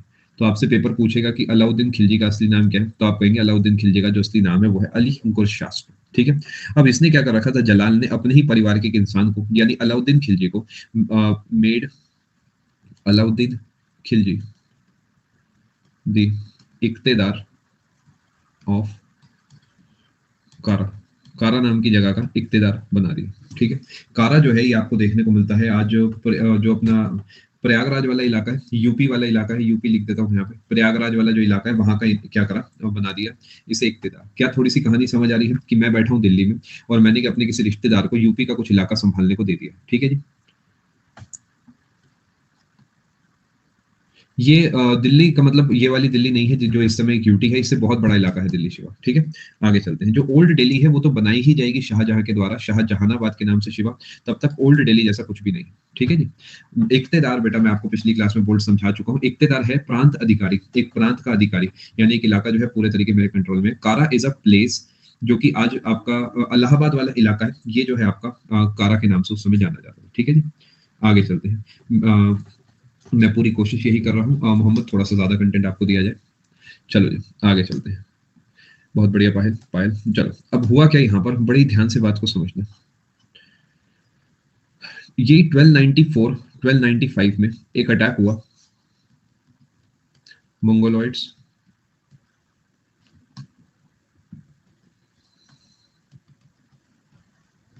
अटैक्ड दिल्ली सल्तनत। ठीक है, मंगोलॉइड्स अटैक्ड दिल्ली सल्तनत, ये आपको मेरे हिसाब से पता होना चाहिए कि मंगोल ने जो है आक्रमण करा दिल्ली के ऊपर। और उस समय क्योंकि जलाल जो है वो कंट्रोल में था, तो जलाल ने क्या करा, Jalal sent Alauddin to face Mongols. समझ गए? अब ये जो अटैक है दिस इज थर्ड अटैक और फोर्थ विजिट, जैसा भी आप कहना चाहें। समझ गए जी क्या कहानी है भाई? वैसे ओवरऑल फोर्थ विजिट है लेकिन थर्ड अटैक माना जाएगा। अब अगर आपने पद्मावत देखी है, जो मुझे लगता है आपको एक बार अपनी लाइफ में देखनी चाहिए, काफी अच्छी मूवी बना रखी है, तो उसकी शुरुआत में एक सीन है जिसमें वो क्या करता है, उसकी जनता उसकी जो सेना है वो बड़ा हताश हो जाती है मंगोलों को देख के कि मंगोल जो बहुत पावरफुल है। तो वो बहुत बढ़िया अपना दिमाग लगाता है और वो जाता है जनता के बीच। जनता भूखी प्यासी होती है, जनता एज मतलब सेना जो है भूखी प्यासी होती है, और वो वहां पर जाके एक बहुत ही बढ़िया स्पीच देता है कि हम खिलजियों ने एक सपना देखा था कि हमारा तिरंगा, हमारा जो झंडा है वो पूरे मतलब हिंदुस्तान पे लहराएगा। इस टाइप से पूरी स्पीच देता है, मुझे एग्जैक्टली तो याद नहीं है। और बहुत ही क्लासिक एक शॉट उसमें दिखाया गया जिसमें वो झंडे को पकड़ के फेंक देता है। और वो एक मतलब एक्चुअली आप कहेंगे डायरेक्टर का कमाल है या फिर रणवीर सिंह का कमाल है, बहुत ही रियल बहुत बढ़िया सीन वो दिखाया गया, आप जरूर देखना एक बार उसे। तो वो क्या करता है, वहां पर फ्लैग को गिरा देता है, छोड़ देता है, यानी फ्लैग जो है सीधा है और वो गिरने जा रहा है। देखिए ये चीजें वो हैं, यही लीडर बनाती है। लीडर किताबों पढ़ने से नहीं बनते, लीडर बनते हैं इन तरीकों से। और वहां पर क्या करती है जो सेना होती है, वो इस झंडे को पकड़ती है और कंट्रोल में ले लेती है। तो यहाँ पर क्या होता है, फिर अलाउद्दीन ने क्या करा, मोटिवेशन दे दिया उन्हें एक तरीके से। और इस मोटिवेशन के बाद क्या कमाल होता है कि अलाउद्दीन जो है वो हरा देता है मंगोल्स को, डिफीटेड मंगोल्स। जबकि मंगोल की सेना बहुत बड़ी सेना मानी जाती थी उस समय की, और मंगोलिया जितना बड़ा आज है इससे काफी बड़ा माना जाता था। मैं उम्मीद कर रहा हूँ बात पूरे तरीके समझ पाए। ठीक है जी, पूरे तरीके से समझ पाए। अब यहाँ पर एक और कमाल ये करके दिखाता है, बहुत बढ़िया। ये कमाल ये करता है कि मंगोलों को हरा तो देता है लेकिन उनके कुछ सैनिक जो है उन्हें अपने कब्जे में ले लेता है।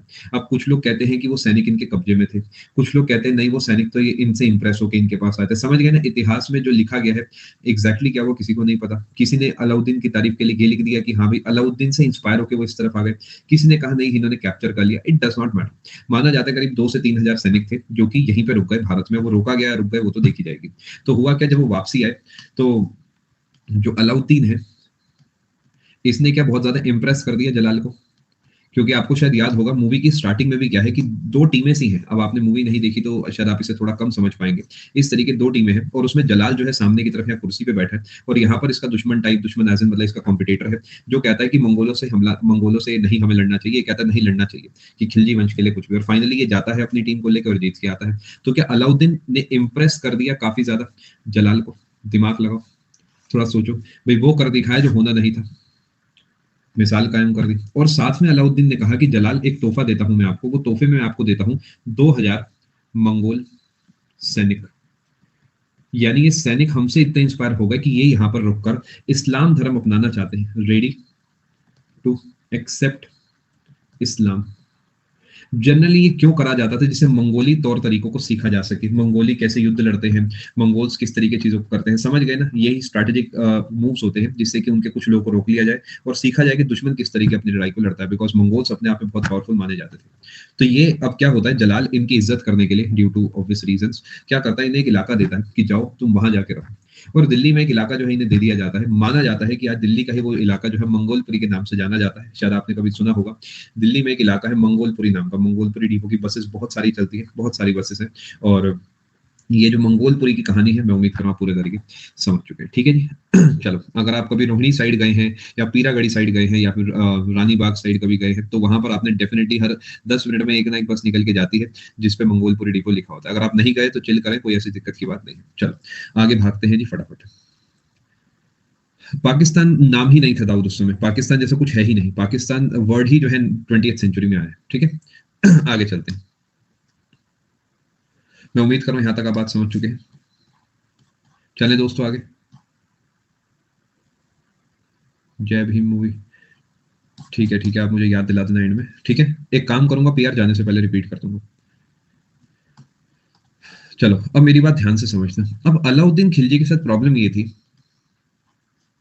कि ये कहता था कि मैं ही सब कुछ हूं और काम चलता है हम सब कुछ हैं से। यानी इसके साथ एक ही प्रॉब्लम थी कि इसे लगता था इस लड़ाई को जीतने के बाद कि मैं ही मैं हूं, है ना। और ऐसा तो होता नहीं, आपको पता ही होगा, सुनी भी होगी आपने, चमन में इख्तिलात ए रंगों से बात बनती है, तुम्हें तुम हो तो क्या तुम हो, मैं ही मैं हूं तो क्या मैं हूं। ये उल्टा है आखिरी वाला सेंटेंस, बड़े जावेद अख्तर जी की बहुत फेमस लाइन है, जो कि बॉर्डर पिक्चर में जो है सनी देओल और जैकी श्रॉफ जो आपस में है, शायद एक हेलीकॉप्टर के अंदर बैठ के ये बात करते हैं, शायद आपने सुनी होगी। तो इससे ये है कि ना मैं सब कुछ हूँ ना आप सब कुछ है, जब तक हम हैं तभी तक सब कुछ है, ठीक है। अब ध्यान से समझना, अलाउद्दीन खिलजी के साथ यही प्रॉब्लम थी कि मैं पे बिलीव करता था, और इस वजह से धीरे धीरे ये मानता था कि जलाल भी किसी काम के नहीं है। यानी अब ये जलाल को ही हटाना चाहता था। और इसने क्या करा, क्योंकि जलाल ने एक ट्रीटी साइन कर रखी थी देवगिरी से, तो देवगिरी को पूरा फ्रीडम था कि आप आराम से काम करो, आप बस सर्टेन अमाउंट हमें दे दिया करो और हमारी तरफ से आप पे कोई हमला नहीं होगा। अब अलाउद्दीन खिलजी क्या करता है, जलालुद्दीन को बिना बताए हमला कर देता है देवगिरी पे। तो क्या ये खिलजियों के सम्मान के खिलाफ हो गया, खिलजियों की जुबान के खिलाफ हो गया? भाई अगर कोई चीज सुल्तान ने कही है तो उसके खिलाफ कैसे कुछ हो गया। और अटैक करने के साथ साथ इन्हें लूटा और इनकी जो बेटी थी उसे अगवा करके अपने साथ ले आया। यानी ये देवगिरी का एक तरीके से इंसल्ट हो गया और इंटर्न जलाल का भी इंसल्ट हो गया। अब जलाल को जब ये बात पता लगी तो जलाल जो है इससे हिसाब मांगने पहुंचा। वहां पर मूवी की स्टार्टिंग इसी बात पे है, वो कहता है जी मैं आपके लिए कुछ लाया हूँ ऐसा वैसा। तो जलाल जो है अलाउद्दीन के पास पहुंचा और अलाउद्दीन ने जो है धोखे से जलाल की ही हत्या कर दी। याद होगा आपको, उसमें स्टार्टिंग में क्या है कि वो कहता है मैं आपके लिए, जलाल को कहता है अलाउद्दीन की मैं आपके लिए ये लाया हूँ वो लाया हूँ ऐसा लाया हूँ, और गले में उसने एक लॉकेट सा पहना होता है, तो वो कहता है ये किसके लिए। जलाल पूछता है और अलाउद्दीन कहता है ये तोहफा हमने खुद को दिया। और वो क्या करता है, जलाल उसकी डिसरिस्पेक्ट करते हुए उसे पकड़ता है और उसके गले से तोड़ देता है, शायद आपको याद होगा, है ना। और उसे तोड़ने के बाद जो है बदले में वो कहता है चचा जान मैं भी आपको एक तोहफा देना चाहता हूँ, और बदले में जो है वो उसकी हत्या कर देता है। मैं उम्मीद कर रहा हूँ ये पूरी बात आप अच्छे से समझ चुके हैं। यानी मुद्दे की बात यह है कि जलाल जी जो है इनका अंत हो चुका है। अब जो नेक्स्ट रूलर बनेंगे, जी हाँ ये दामाद भी थे, आपने सही लिखा, ये बनेंगे अलाउद्दीन खिलजी। बेटा सब लिखूंगा पी यार, बिल्कुल बेफिक्र रहो। अब क्योंकि अलाउद्दीन खिलजी 1296 यानी 1296 जो है, नहीं बेटा मूवी में मलिक काफूर ने नहीं करा था, विलन एक बार दोबारा देखना। मलिक काफूर ने सफेद रंग की जो कहेंगे कपड़ा पहना हुआ था उसे हटाता है और जलाल के 2 मंत्रियों की हत्या करता है गला काट के, और बदले में अलाउद्दीन खिलजी खुद पीठ से चाकू जो है मारता है जलाल को। एक बार मूवी दोबारा देखना। अलाउद्दीन खिलजी जो है ये 1296 से लेकर 1316 तक राज करता है। कई बच्चे तो कह रहे हैं सर पता नहीं क्या पढ़ा रहे हैं, मूवी की बातें कर रहे हैं। देखो इसी तरीके पढ़ोगे ना तो फोकस आपका अच्छा बनेगा। तो मतलब ये जितनी बातें हो रही है चिटचाट नहीं है, ये सब सोची समझी साजिश है मेरी, जिससे कि आपके दिमाग में चीजों को डाला जाए, ठीक है। अलाउद्दीन खिलजी जलाल की हत्या कर देता है और उस गद्दी पर जाके बैठ जाता है। क्या ये हत्या जो होगी 1296 में होगी? तो बस हत्या वाली ईयर भी अपने को पता लग गई। अब क्या मैं कह सकता हूँ अलाउद्दीन खिलजी ने शुरुआत ही धोखे से करी, शायद आप इस बात को समझ पा रहे होंगे। यानी इसने इस मैं के लपेटे में आके बुरा करा, बट इसका ये मैं ही जो है ना इसके आगे साथ भी आया। और मैं इस फुल कॉन्फिडेंस के साथ इसने क्या करा, खिलजी वंश को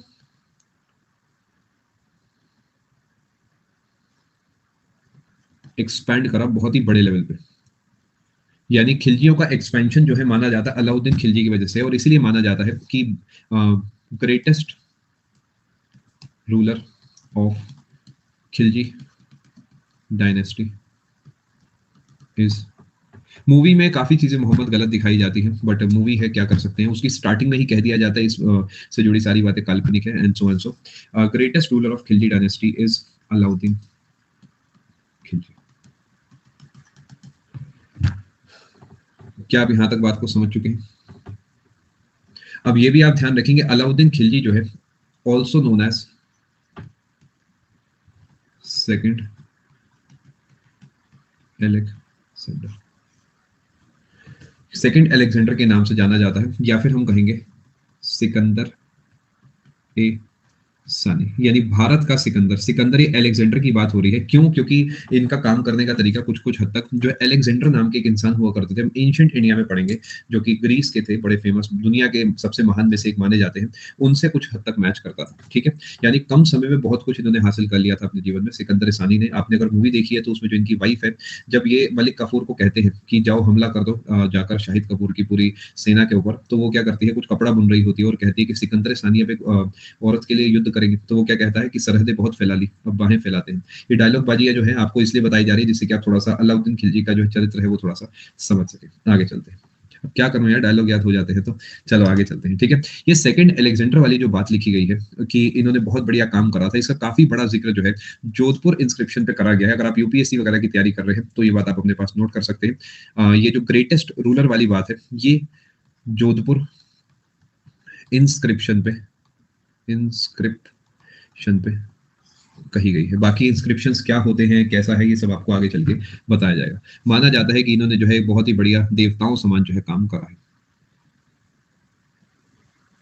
हम नहीं कर सकते शिवा, क्या कर सकते हैं, ये सरकार कर सकती है, जब वो कर देगी तो मैं भी पढ़ा दूंगा। चलो आगे चलते हैं। नहीं, सिर्फ अलाउद्दीन की बात नहीं है शुभम, आगे चलते हैं जी। ठीक है जी, मैं उम्मीद कर रहा हूँ यहाँ तक आप बात पूरी तरीके से समझ चुके हैं। अब अगर मुझे यहाँ पर बढ़िया से आपको पढ़ाना है तो मुझे यहाँ पर एक इंसान का इंट्रोडक्शन आपको देना होगा जिसका नाम है आमिर खुसरो।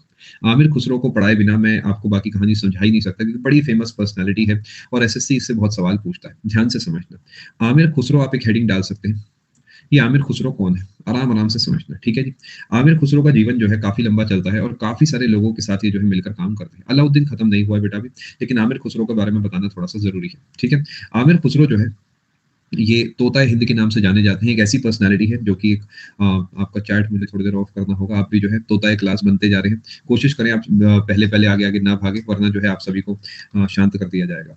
आमिर खुसरो नाम के एक इंसान है जो कि थे दरबारी कवि, बहुत सारे लोगों के, सिंस बलबन, समझ गए, बलबन के समय से ये जो है वहां पर थे। ठीक है, और बलबन का समय आप याद करोगे तो 1260 1270 का है। और ये भी आप ध्यान रखना कि इन्होंने बहुत लंबे समय तक जो है अलग अलग सुल्तानों के साथ काम करा है, क्योंकि इनका काम ऐसा था कि युद्ध से इनका कोई लेना देना था नहीं। ये जो है जाने जाते थे एक नाम से जिसे हम बोलते हैं पैरट ऑफ इंडिया, या फिर हम कहेंगे तोता ए हिंद, तोता हिंद या फिर पैरट ऑफ इंडिया के नाम से जाने जाते थे। इस बात को आप ध्यान रखेंगे। ठीक है, और ये जो है इनका जन्म हुआ था 1243 में, इन बर्थ हुई थी इनकी, ध्यान रखेंगे, और इनकी जो डेथ है वो हुई थी 1325 में।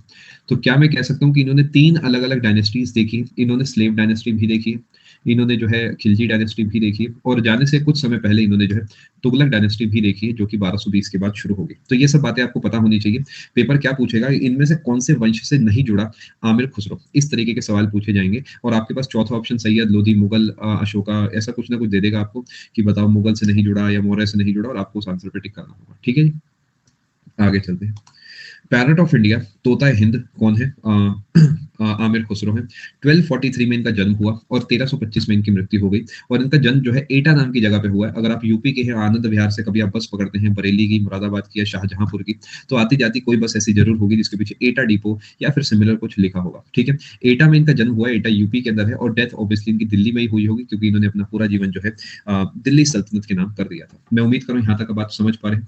अगर आपने कासगंज नाम की इस जगह सुनी है तो कासगंज से भी आप समझ सकते हैं कि इनका जन्म जो है कासगंज में हुआ था। ठीक है, 1243 से 1325 तक ये जिए हैं, और slave dynasty, Khilji dynasty, Tughlaq dynasty जो है वो ये तीनों चीजें इनसे जुड़ी है। ठीक है, अब ये क्यों जाने जाते हैं, ध्यान से समझना। सबसे पहली बात, he called Kashmir paradise of earth, called Kashmir paradise of earth. कुछ किताबें कहती हैं paradise of India, but generally earth यानी इस पृथ्वी पर कहीं पे स्वर्ग है तो यहीं पर है। मैं उम्मीद करूं इस बात को आप समझ पाए। यहाँ पैराडाइज ऑफ इंडिया दिखे तो भी ऑब्वियसली कश्मीर ही है, बट इन्होंने जो है जनरली कहा गया है कि इन्होंने पैराडाइज ऑफ अर्थ कहा। ठीक है, इसके अलावा आपको ये भी पता होना चाहिए कि यही वो इंसान है जिन्होंने स्टार्ट करी थी खड़ी बोली। खड़ी बोली एक तरीके की भाषा है और कुछ नहीं है। जैसे कि मैं मान लेते पंजाबी जानता हूँ, हिंदी जानता हूँ, तो हिंदी की भी कई वैराइटीज़ होती है। आपने देखा होगा कि अगर कोई इंसान यूपी का है तो वो अलग तरीके से हिंदी बोलता है, कोई बिहार का है तो अलग तरीके। इनफैक्ट यूपी के अंदर भी जो ईस्टर्न वेस्टर्न यूपी का डिफरेंस है बहुत प्रोमिनेंट है। तो इसी में से एक आप कह सकते हैं डायलेक्ट जो है वो एक खड़ी बोली का है, जो कि माना जाता है कि इन्हीं के समय से उसकी शुरुआत हुई है। ठीक है, ये आप ध्यान रखेंगे। अगली बात आप अपने पास नोट कर सकते हैं कि इन्होंने ही स्टार्ट करी थी, स्टार्टेड सितार, या आप कहेंगे एंड तबला।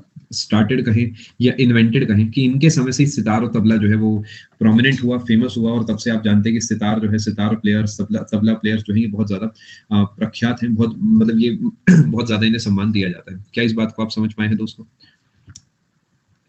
पक्की बात? ठीक है, आगे चले। मैं उम्मीद कर रहा हूं आप चीजों को साथ साथ नोट कर रहे हैं। इन्होंने क्या करा था, इन्होंने ही कव्वाली जो है, कव्वाली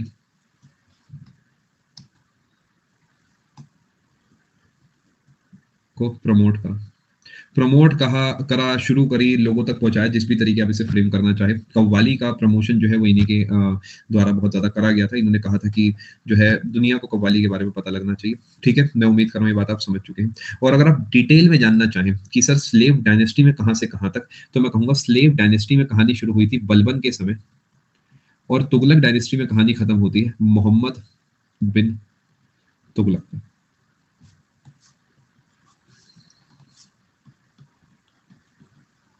ये अगर आप बहुत डिटेल में जानना चाहें, आप आतुर होगी नहीं सर मुझे तो मजा ही नहीं आएगा ऐसे जब तक आप ये बात नहीं बताओगे, तो उनके लिए है कि भाई बलबन से लेकर मोहम्मद बिन तुगलक तक जितने लोग हैं वो सब से कांटेक्ट में थे। कौन? हमारे आमिर खुसरो साहब। ठीक है जी, मैं उम्मीद कर रहा हूँ बात समझ चुके हैं। बट क्योंकि ये सूफी संत हैं तो इनके कोई गुरु भी रहा करे होंगे।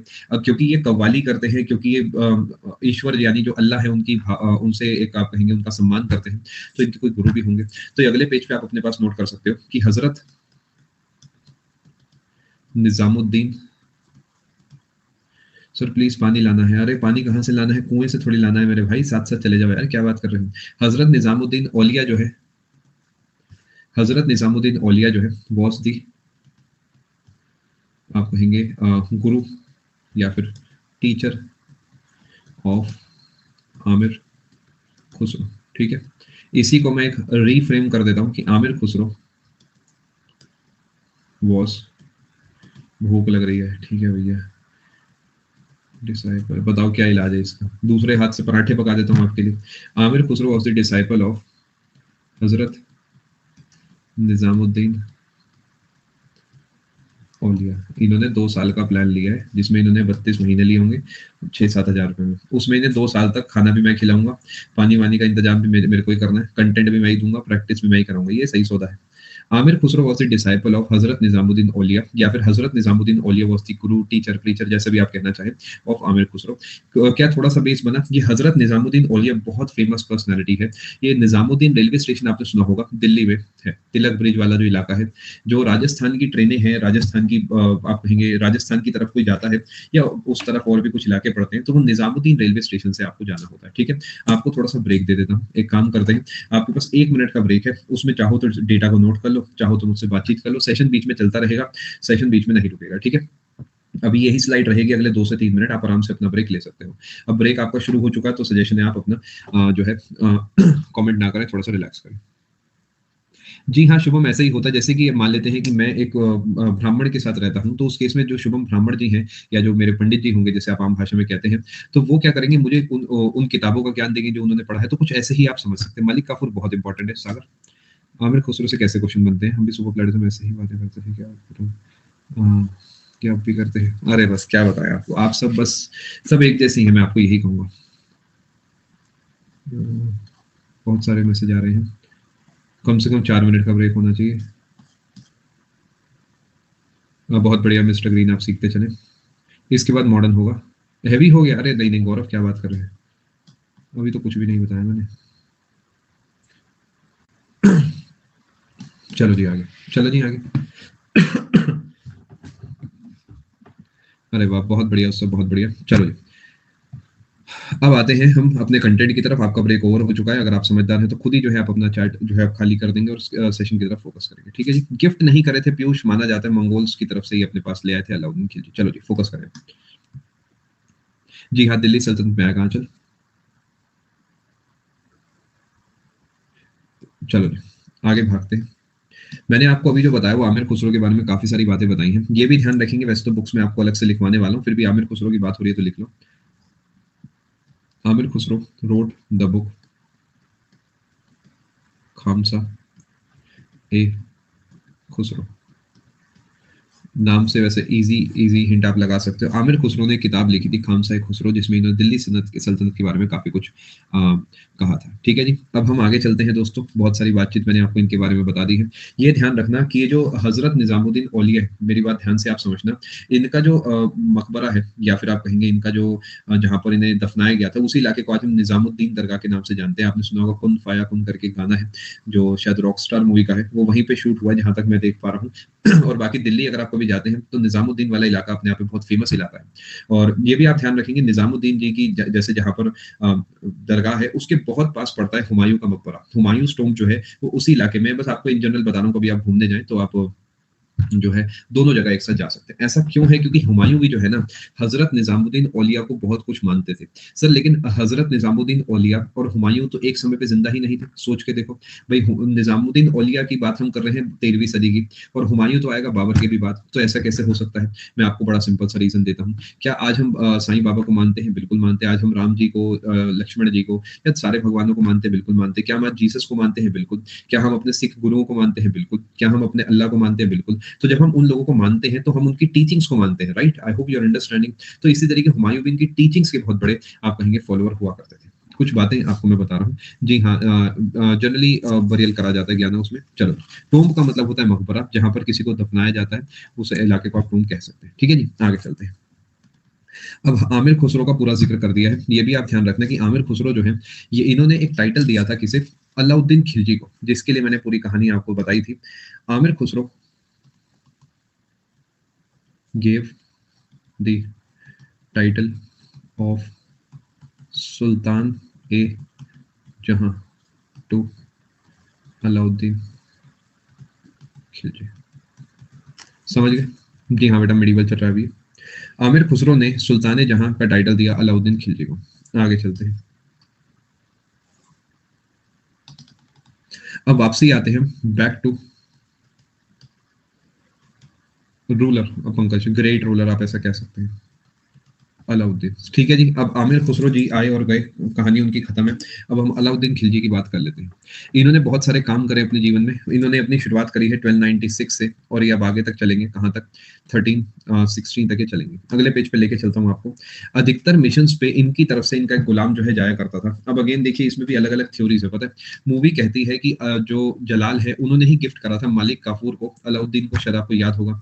तो ये कहानी कहाँ की हो गई? ये कहानी हो गई हमारी 1296 की। बट बहुत सारी किताबें कहती हैं कि नहीं, ऐसा नहीं था। एक्चुअली जो मलिक काफूर है वो तो 1298 में जो एक मिशन हुआ था इनका, गुजरात मिशन, गुजरात मिशन से अलाउद्दीन लाए थे मलिक काफूर को। समझ गए? यानी अलाउद्दीन खिलजी लाए थे मलिक काफूर को गुजरात मिशन पे जब ये गए थे। अब आपको शायद याद होगा कि ये मलिक काफूर एक तरीके से गुलाम हो गया अलाउद्दीन का। वही लॉजिक कि मैं खरीद के लाया हूं तो आजीवन अब ये मेरा गुलाम हो गया। तो मलिक काफूर को जो खरीदा था, इन्होंने खरीदा था 1000 दिनार में। आप जानते होंगे दिनार जो है ये करेंसी है। आपने सुनी होगी, आज भी दिरहम दिनार ये सब करेंसीज है। तो इसी वजह से मलिक काफूर को जाना जाता था कि किस नाम से मलिक काफूर को जाना जाता था? 1000 दिनारी के नाम से। यानी who in the Indian history is known as 1000 दिनारी। आपका आंसर है मलिक काफूर, ये आपको पता होना चाहिए। और माना जाता था कि इतना ब्रेव था कि इसे जो है चुन लिया गया था एज सेनापति ऑफ अलाउद्दीन खिलजी। यानी जो आपका मलिक काफूर है was appointed as the commander in chief of Alauddin Khilji's army. अभी रिपीट कर देता हूँ। समझ गए जी क्या कहानी है? 1000 दिनारी अभी रिपीट कर दूंगा। Malik Kafur was appointed as the commander in chief of Alauddin Khilji's army. यहाँ अधिकतर मिशंस पे अलाउद्दीन खिलजी खुद नहीं जाता था, वो मलिक काफूर को भेजा करता था। मतलब शायद आपने मूवी में भी देखा होगा कि जब चित्तौड़ मिशन हुआ है तो उसकी स्टार्टिंग में जब अलाउद्दीन खिलजी के पीछे की तरफ घोड़े पे बैठा होता है मलिक काफूर, तो वो उससे कहता है कि कहो सुल्तान आप कहें तो मैं जाऊं, इस तरीके का कोई डायलॉग है। और वो क्या कहता है कि नहीं, ये जंग सिर्फ हम दो लोगों के बीच में होगी। उसके बाद का सीन है जब शाहिद कपूर के साथ जो है रणवीर सिंह लड़ाई करता है और धोखे से जो शाहिद कपूर है उसके पीठ पर तीर मार दिए जाते हैं। तब वो कहता है एक जंग तो उसूलों से लड़ी होती अलाउद्दीन, तो वो कहता है जंग का एक ही उसूल है, सिर्फ जीत। इस तरीके को डायलॉग बाजी है। तो मुद्दे की काम इससे मैं मुद्दे की बात जो मैं इससे निकालना चाह रहा हूँ वो ये है कि अलाउद्दीन खिलजी मलिक काफूर पे पूरा विश्वास करा करता था और मलिक काफूर भी इन टर्न जो है बहुत बढ़िया परफॉर्म करके अलाउद्दीन खिलजी को काफी आगे तक लेकर गया था। ठीक है जी। लेकिन एकमात्र ऐसा मिशन या एक बड़े मिशन में से एकमात्र ऐसा मिशन जो है वो है आपका चित्तौड़ मिशन। मैंने बातों बातों में आपको चित्तौड़ मिशन की कहानी भी जो है बता दी है कि चित्तौड़ मिशन जो है जो कि हुआ था 1303 में, जो कि आप मूवी आपने शायद देखी होगी। 1303 का जो चित्तौड़ मिशन है इसके अंदर अलाउद्दीन खुद गया था। अलाउद्दीन खुद गया था। क्या इस बात को आप समझ पाए? इसके अंदर अलाउद्दीन खुद गया था और इसके बाद इसने जो है चित्तौड़ के जो राजा थे उनसे लड़ी थी। अब आगे चलते हैं जी, देख लेता हूँ क्या डाउट है। Appointed as is wrong, appointed commander in chief is correct. Okay bro, और कुछ? लो मेरे भाई, क्या हो गया इससे mister green, are you happy? चले आगे। क्या बच्चे भी क्या बातें करते हैं। चित्तौड़ मिशन जो है 1303 वाला, तभी मेरी अंग्रेजी जो है वीक रह गई। कमाल कर रहे हैं आप, अंग्रेजी पे मुझे काम करना पड़ेगा। चित्तौड़ मिशन जो है ये 1303 वाला है और अलाउद्दीन खुद गया था इस मिशन पे, ये भी आप ध्यान रखना। और इसी के ऊपर बेस्ड है पद्मावत नॉवल जो है, is based on this movie, ये आप ध्यान रखना। ठीक है जी। मैं उम्मीद कर रहा हूँ आप इस बात को समझ पाए हैं। पद्मावत जो नॉवल है ना वो इसी मूवी पे बेस्ड है। बट एक छोटी सी प्रॉब्लम है, वो प्रॉब्लम ये है कि पद्मावत जो नॉवल है ये लिखा ही गया है 1540 में। 1540 के आसपास तो ये लिखा गया है बेचारा, और जो युद्ध हुआ है वो 1303 में हुआ है और मूवी बनी है 21वीं सदी में। तो क्या आपको नहीं लगता कि जो 100% वाली बात है वो होगी ही नहीं?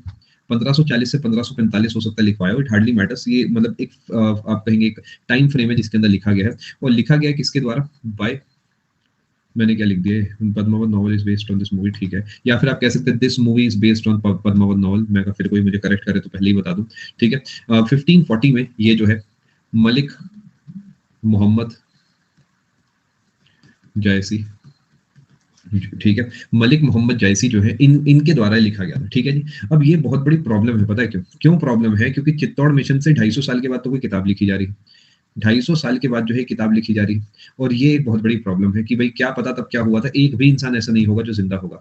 मैं आपके लिए इसे अच्छे से फ्रेम कर देता हूँ। Padmavat novel is based on this, इसे मिशन कर दो और इसके साथ आप नीचे नोट कर सकते हो यहाँ पर Padmavat movie is based on this novel या फिर मिशन। समझ गए? मैं उम्मीद कर रहा हूँ ये बात आप अच्छे से समझ चुके हैं। अब देखिए ये जो मूवी पूरी दिखाई गई है उसमें भी काफी सारी चीजें गलत सलत दिखाई गई हैं, बट जो मूवी है मूवी है, क्या कर सकते हैं। हाँ, ये जरूर माना जाता है, एक फैक्ट है कि अलाउद्दीन खिलजी जो है वो रानी पद्मावती को हासिल करने गया था और उस वजह से ही उसने युद्ध भी लड़ा था चित्तौड़ में। बट वो उन्हें हासिल नहीं कर पाया था। क्यों नहीं हासिल कर पाया था? क्योंकि उन्होंने जो है जौहर कर लिया था। जौहर का मतलब होता है कि उन्होंने जो है आग में कूदकर जान दे दी थी। इससे आप इस तरीके 1545 भी कर सकते हैं, इट हार्डली मैटर्स। ये एक टाइम फ्रेम है जब ये चीज लिखी गई थी। ठीक है जी। अब अगले पेज पे चलते हैं। रानी पद्मावती, अब आप कहेंगे रानी का नाम क्या है, तो यही रानी का नाम है। इन्होंने जो है जौहर कर लिया था। जौहर का मतलब होता है मास सती। ठीक है, मास सती का मतलब क्या होता है अभी आपको बताता हूँ। जी हाँ, ज्ञान मेंशन होगा, बिल्कुल होगा। ठीक है, मैं उम्मीद कर रहा हूँ आप इस बात को समझ चुके हैं। देखिए डे बाय डे चीजें मेंशन नहीं होती हैं। काफी बार क्या होता है कि चीजें बदल जाती हैं, इतिहास के पन्नों में कुछ होता है लेकिन रियलिटी कुछ और होती है। खैर आगे चलते हैं जी, इन चीजों का तो कुछ सोल्यूशन नहीं है, इतिहास ऐसे ही है अपना। पद्मावत नॉवल की हमने बात कर ली, सब चीजों की बात हमने कर ली। एक और मिशन की मैं आपसे यहाँ बात करने जा रहा हूँ। 1000 दिनारी क्या है? देखिए अगर आप मान लेते हैं कि मेरा एक कोर्स खरीदते हैं ठीक है, और वो कोर्स जो है 1000 रुपए का कोर्स है, ठीक है। और तो क्या मैं कह सकता हूँ उस कोर्स को खरीद के अगर आपका सिलेक्शन हो जाता है, ठीक है, और फिर वो कोर्स बहुत फेमस हो जाता है और उसके बाद कई सारे लोगों का उससे सिलेक्शन हो जाता है, तो क्या मैं कहूंगा कि उस कोर्स को मैं कहूंगा 1000 रुपए कोर्स? थोड़ा समझने की कोशिश करना जो मैं आपको समझाना चाह रहा हूँ। तो इसी तरीके एक इंसान है जिसे खरीदा गया था 1000 रुपए में, और 1000 रुपए में यानी 1000 दिनार में खरीदा गया था, और ये आगे इतिहास के पन्नों में बड़ा फेमस हुआ। इसी वजह से इसे कहा गया कि 1000 दिनारी। आई होप आप बात समझ पाए। अब बात कर लेते हैं जौहर क्या है। देखिए, समझने की कोशिश करते हैं। देखिए, सती आप समझते हैं, सती वो होता है जब किसी के आदमी की डेथ हो जाती है और बदले में क्या होता है, बदले में ये होता है कि वो आग में कूद के अपनी जान दे देती है। क्योंकि उस समय माना जाता था कि एक महिला अगर अकेली है तो उसके जीवन को हमेशा से ही खतरा है, तो उसका एक ही सॉल्यूशन उस समय निकाला कि उसकी जान पहले ले लो। Is it correct? Obviously not. लेकिन यही इतिहास है हमारा। देखिए, इतिहास को ना हमें बैठ के गलत या सही नहीं बताना होता, इतिहास को हमें सिर्फ पढ़ना होता है, और पढ़कर हम उससे सीखना होता है। हमें बैठ के ये नहीं डिबेट करनी होती तब क्या ये और वो, ये गलत था सही था। डेफिनेटली आपको देखना है वो गलत था और उससे आपको सीख लेनी है, ठीक है। आज भी यही है हमारे साम्राज्य में, आज भी हमारे जो इन जनरल लाइफ है उसके अंदर भी आप देखोगे, भले ही सती नहीं है बट बहुत हद तक जो मेल और फीमेल है उनके बीच इनइक्वालिटी बनी हुई है, और उसे दूर हम करेंगे तो अच्छा रहेगा। तो मास लेवल पे अगर सती होती है, यानी मान लेते हैं एक ऐसा बहुत बड़ा साम्राज्य है जिसके बहुत सारे पुरुष, हजारों पुरुष जो है युद्ध पे गए, बैटल पे गए, तो अगर वो बैटल हार जाते हैं तो क्या चांसेस है कि अधिकतर लोग यानी मैक्सिमम या फिर सारे लोगों की डेथ हो जाएगी, सारे पुरुषों की डेथ हो जाएगी, तभी तो वो हारेंगे। भाई अगर कोई मिशन पे सोल्जर गया है तो वो अपनी जान दे देगा, तभी तब तक लड़ता रहेगा। तो अगर उनकी डेथ हो गई है तो क्या एक महिला, दो महिला, तीन महिला, चार महिला, अधिकतर महिला सती करने की सोचेगी? अगर वो इस धर्म का पालन करती है, अगर वो इन चीजों पे बिलीव करती है, तो ये मास लेवल पे सती करी जाती है, यानी एक साथ सबकी सब आग में जो है कूद के जान दे देती है। और इसी को जो है जौहर शब्द कहा गया है, इसी को जो है जौहर शब्द कहा गया है, ठीक है। मैं उम्मीद कर रहा हूँ बात पूरे तरीके समझ चुके हैं। आगे चलते हैं दोस्तों। चलो जी, यहाँ तक आप समझ चुके हैं तो बल्ले बल्ले। अब हम आगे चलते हैं जी। एक और मिशन आपको पता होना चाहिए। Alauddin Khilji sent Malik Kafur to South India mission in 1306। 1306 में अलाउद्दीन खिलजी जो है मलिक काफूर को भेज देता है। अलाउद्दीन खिलजी जो है मलिक काफूर को भेज देता है साउथ इंडिया मिशन पे। अभी साउथ इंडिया मिशन जो है ये कहाँ होता है? ये होता है तेलंगाना में। तेलंगाना समझते हैं ना आप? ठीक है। अब तेलंगाना वाला जो इलाका है, ये भले ही तेलंगाना राज्य अभी बना, बट तेलंगाना न जाने कब से है।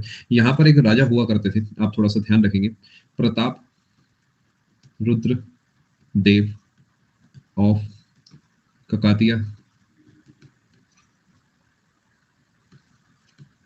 डायनेस्टी, ठीक है। और इनकी जो कैपिटल थी वो हुआ करती थी वरंगल। इनकी कैपिटल वरंगल हुआ करती थी। अब ये जाकर इस मलिक काफूर जो है ये अटैक कर देता है प्रताप रुद्रदेव पर। और अटैक करने के बाद क्या होता है, अटैक करने के बाद जो मलिक काफूर है वो उनके आगे सरेंडर कर देते हैं प्रताप रुद्रदेव, और बदले में इनसे पैसा मांगा जाता है। समझ गए? वही सेम कहानी, पैसा मांगा जाएगा, और पैसा मांगने के बाद जब इन पे पैसा नहीं होगा तो ये क्या करेंगे, वहां से एक हीरा लेंगे और वो मलिक काफूर को दे देंगे। अभी के लिए आप इतना ही समझे, बाकी कोहिनूर की जो जर्नी है वो हम अलग से फुर्सत में समझेंगे। अभी के लिए हम उतनी डेप्थ में नहीं जाएंगे कोहिनूर में जितना आप जानना चाहते हैं, ठीक है जी। कोहिनूर अभी के लिए इतना इंपॉर्टेंट हमारे लिए नहीं है। अब इसके बाद ये और आगे जाते हैं, जब ये तेलंगाना वाले इलाके को अपने कब्जे में ले लेते हैं तो मलिक काफूर जो है रीचेस रामेश्वरम। रामेश्वरम तक जाते हैं और सोच के देखो, इन्होंने आगे देखा होगा सब तरफ समुद्र ही समुद्र है। तो क्या हम कह सकते हैं इस बात को कि इन्हें ऐसा महसूस होगा कि उन्होंने दुनिया जीत ली है? लॉजिक लगाओ, क्योंकि अब कुछ बचा ही नहीं है जो भारत में जीत सके। तो यहाँ पर मलिक काफूर जो है बड़े खुश होते हैं। और अगले पेज पे चलता हूँ। Gave the title of Malik Kafur gave the title of Sikandar e Sani to Alauddin Khilji. इसी को दूसरे तरीके पे फ्रेम करा जाता है कि Alauddin Khilji took the title of Sikandar e Sani. वजह समझ गए? देखिए, ये कुछ चीजें रहस्य हैं कि टाइटल दिया या मैंने खुद ले लिया। समझ गए ना? यानी मान लेते हैं मैं खुद ही अपने आप को कहना शुरू कर देता हूँ किसी नाम से, तो बाद में इतिहास कहेगा अरे नहीं इस नाम से जाना जाता था। जैसे बचपन में अपन लोग करा करते थे, अपने सभी दोस्तों के निकनेम होते थे, अपना कोई निकनेम ही नहीं होता था। तो हम क्या करते थे, अपना निकनेम ही जबरदस्ती जो है स्कूल में क्लास में बच्चों को बताया करते थे कि अरे मेरे जो मोहल्ले के दोस्त हैं मुझे इस नाम से जाना करते हैं, और मोहल्ले के दोस्तों को कहा करते थे कि जो स्कूल के दोस्त हैं मुझे इस नाम से जाना करते हैं, और धीरे धीरे हमारा वही नाम जो है पड़ जाता है। ये निंजा टेक्निक्स होती है कुछ खुद को ही जबरदस्ती पॉपुलर करने की। ठीक है, एक बार ठीक है, जौहर प्रथा भी आपको एक बार मैं दोबारा बता देता हूँ। ठीक है जी, ये सिकंदर सानी जो है इसका मतलब है अलेक्जेंडर। नहीं मैंने नहीं करा है, मेरा नाम इतना सिंपल है कि बस निकनेम अपना कुछ बना ही नहीं, अलेक्जेंडर ऑफ इंडिया। मतलब राहुल ऑलरेडी नाम ऐसा है जो कि मतलब अंकल टाइप का नाम नहीं है। आज मतलब जैसे मैं अपने बच्चे के स्कूल में जाऊंगा 2-4 साल के बाद, तो वहां पर मतलब राहुल ऐसे सुनने में लगेगा नहीं कि किसी के पापा हैं, ऐसा लगेगा किसी कोई बड़े भैया टाइप आए हैं। अलेक्जेंडर ऑफ इंडिया जो है ये सिकंदर सानी है, और हम एक और नाम से जान सकते हैं इन्हें, ये है अलेक्जेंडर। तो ये आप 2-3 बातें जो है ध्यान रखिए। Sagar again I hope you are understanding कि कुछ चीजें ऐसी हैं जो किताब और पिक्चर अलग अलग कहती है। मैं आपकी पूरी बात से पूरे तरीके एग्री करता हूँ, आपने बहुत सही दिमाग लगाया बेटा, but again this is the way it is, right? I hope you understand. बाकी पॉइंट आपने बहुत बढ़िया पकड़ा है। लास्ट स्लाइड आप फटाफट से देखो, इसे आराम से नोट करो। 1306 आपको पता होना चाहिए, और जो चित्तौड़ मिशन है वो आपको बहुत अच्छे से पता होना चाहिए, उसका ईयर आपको याद होना चाहिए 1303। बिल्कुल सही है निकेत, चलिए आगे। रिवीजन अभी करा देंगे, चिंता ना करें। चले बेटा आगे, मैं उम्मीद कर रहा हूँ यहाँ तक आप बात समझ चुके हैं। चले जी आगे, किसी को कोई दिक्कत तो नहीं है? एक डाउट है, रुको मैं देख लेता हूँ क्या डाउट है। ओके मैं आपका डाउट जो है देख रहा हूँ, ऊपर गया है डाउट, रुकिए मैं देख लेता हूँ। देवगिरी का रूलर मैंने रामचंद्रन देव मैंने शायद बोला था, शायद लिखा नहीं होगा, ऐसा हो सकता है आप कह रहे हैं तो।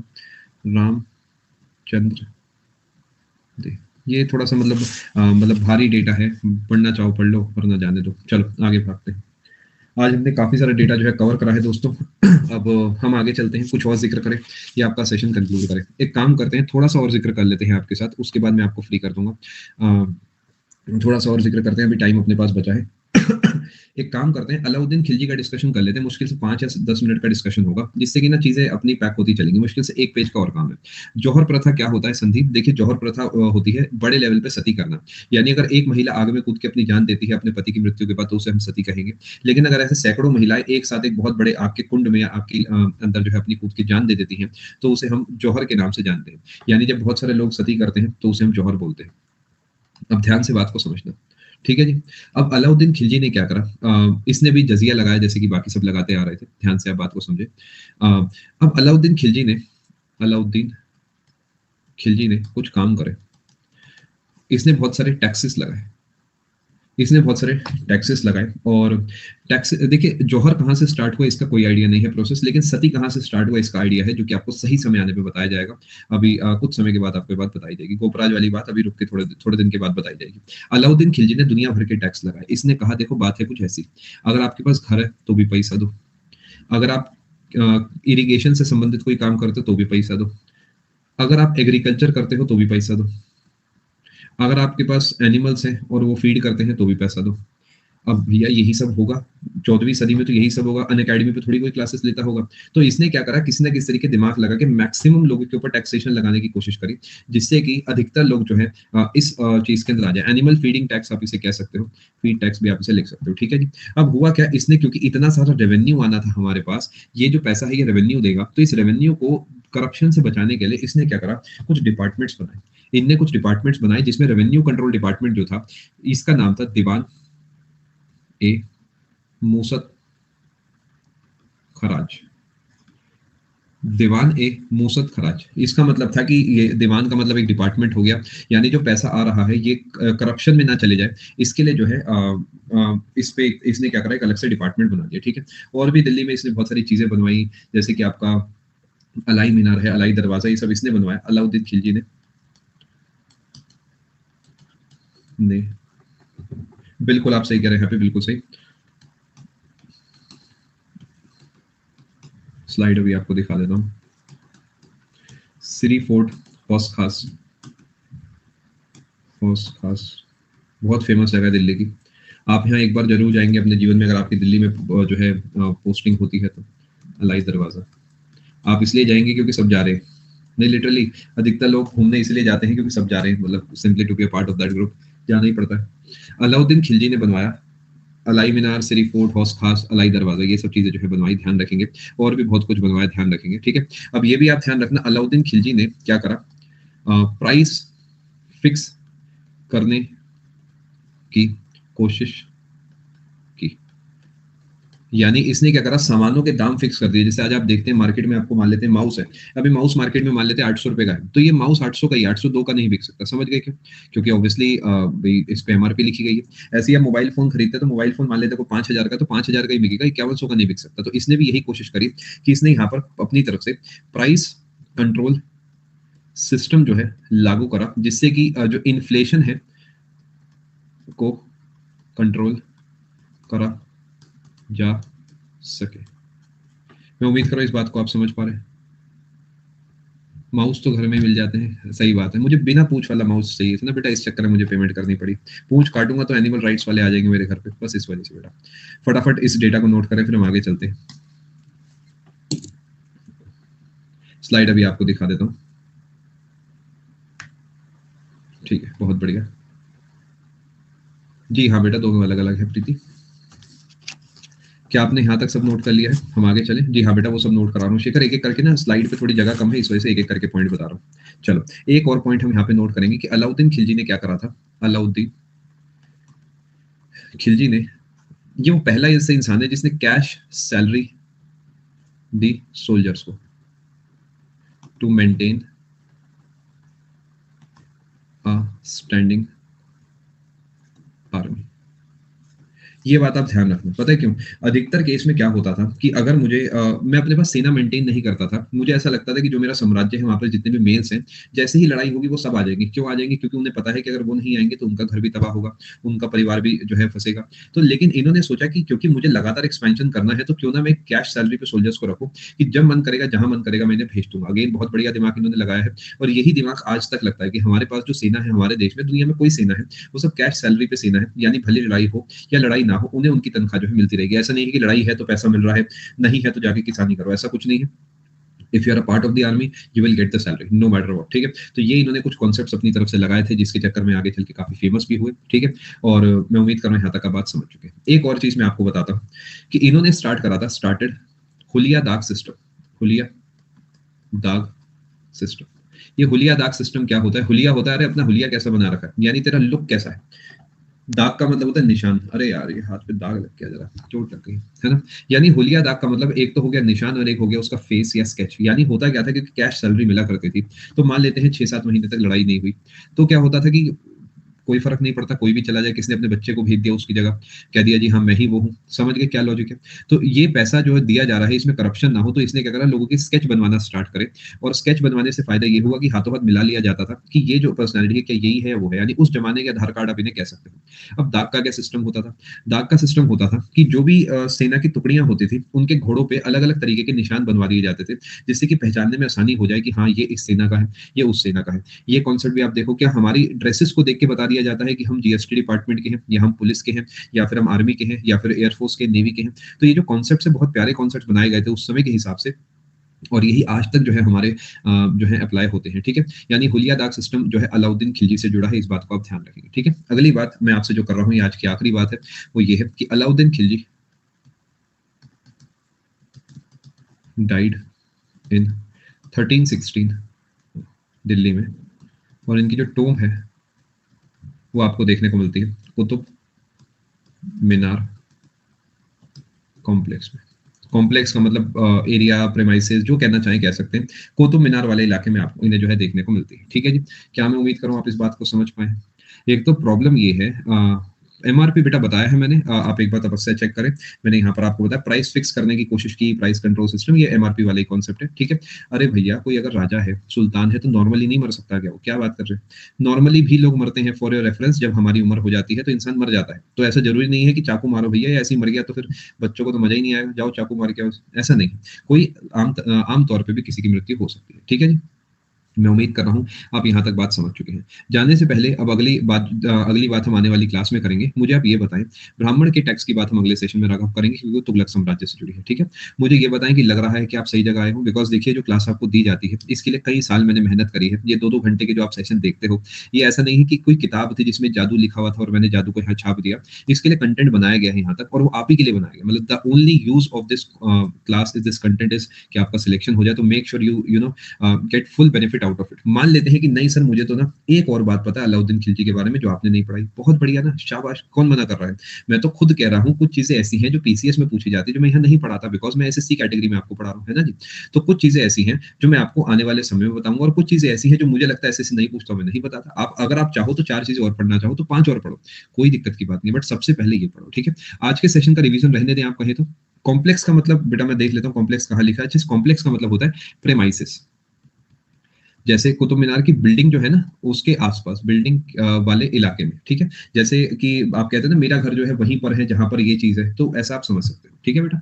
चलो, फटाफट से रिवीजन कराऊँ या ना कराऊँ? रिवीजन करा दूँ, तो बदले में आपको फिर शांत होना पड़ेगा। अब आप कमेंट सेक्शन खाली करें, गोली माफिक 5 मिनट में रिवीजन करा देता हूँ। जो बच्चे मना भी कर रहे हैं, सुन लो, फ़ायदे में रहोगे, ठीक है? अब अपना क्लास का एक रूल है तो उसे फॉलो करते हैं। चलो फोकस करें।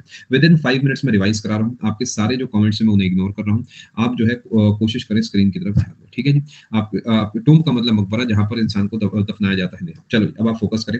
एक बहुत ही बेहतरीन तरीके आपका एक टेस्ट लिया गया था जिससे हमने कहानी को शुरू करा था और उसके बाद मैंने आपको बताया था बहराम शाह से आज की कहानी को हम शुरू करेंगे।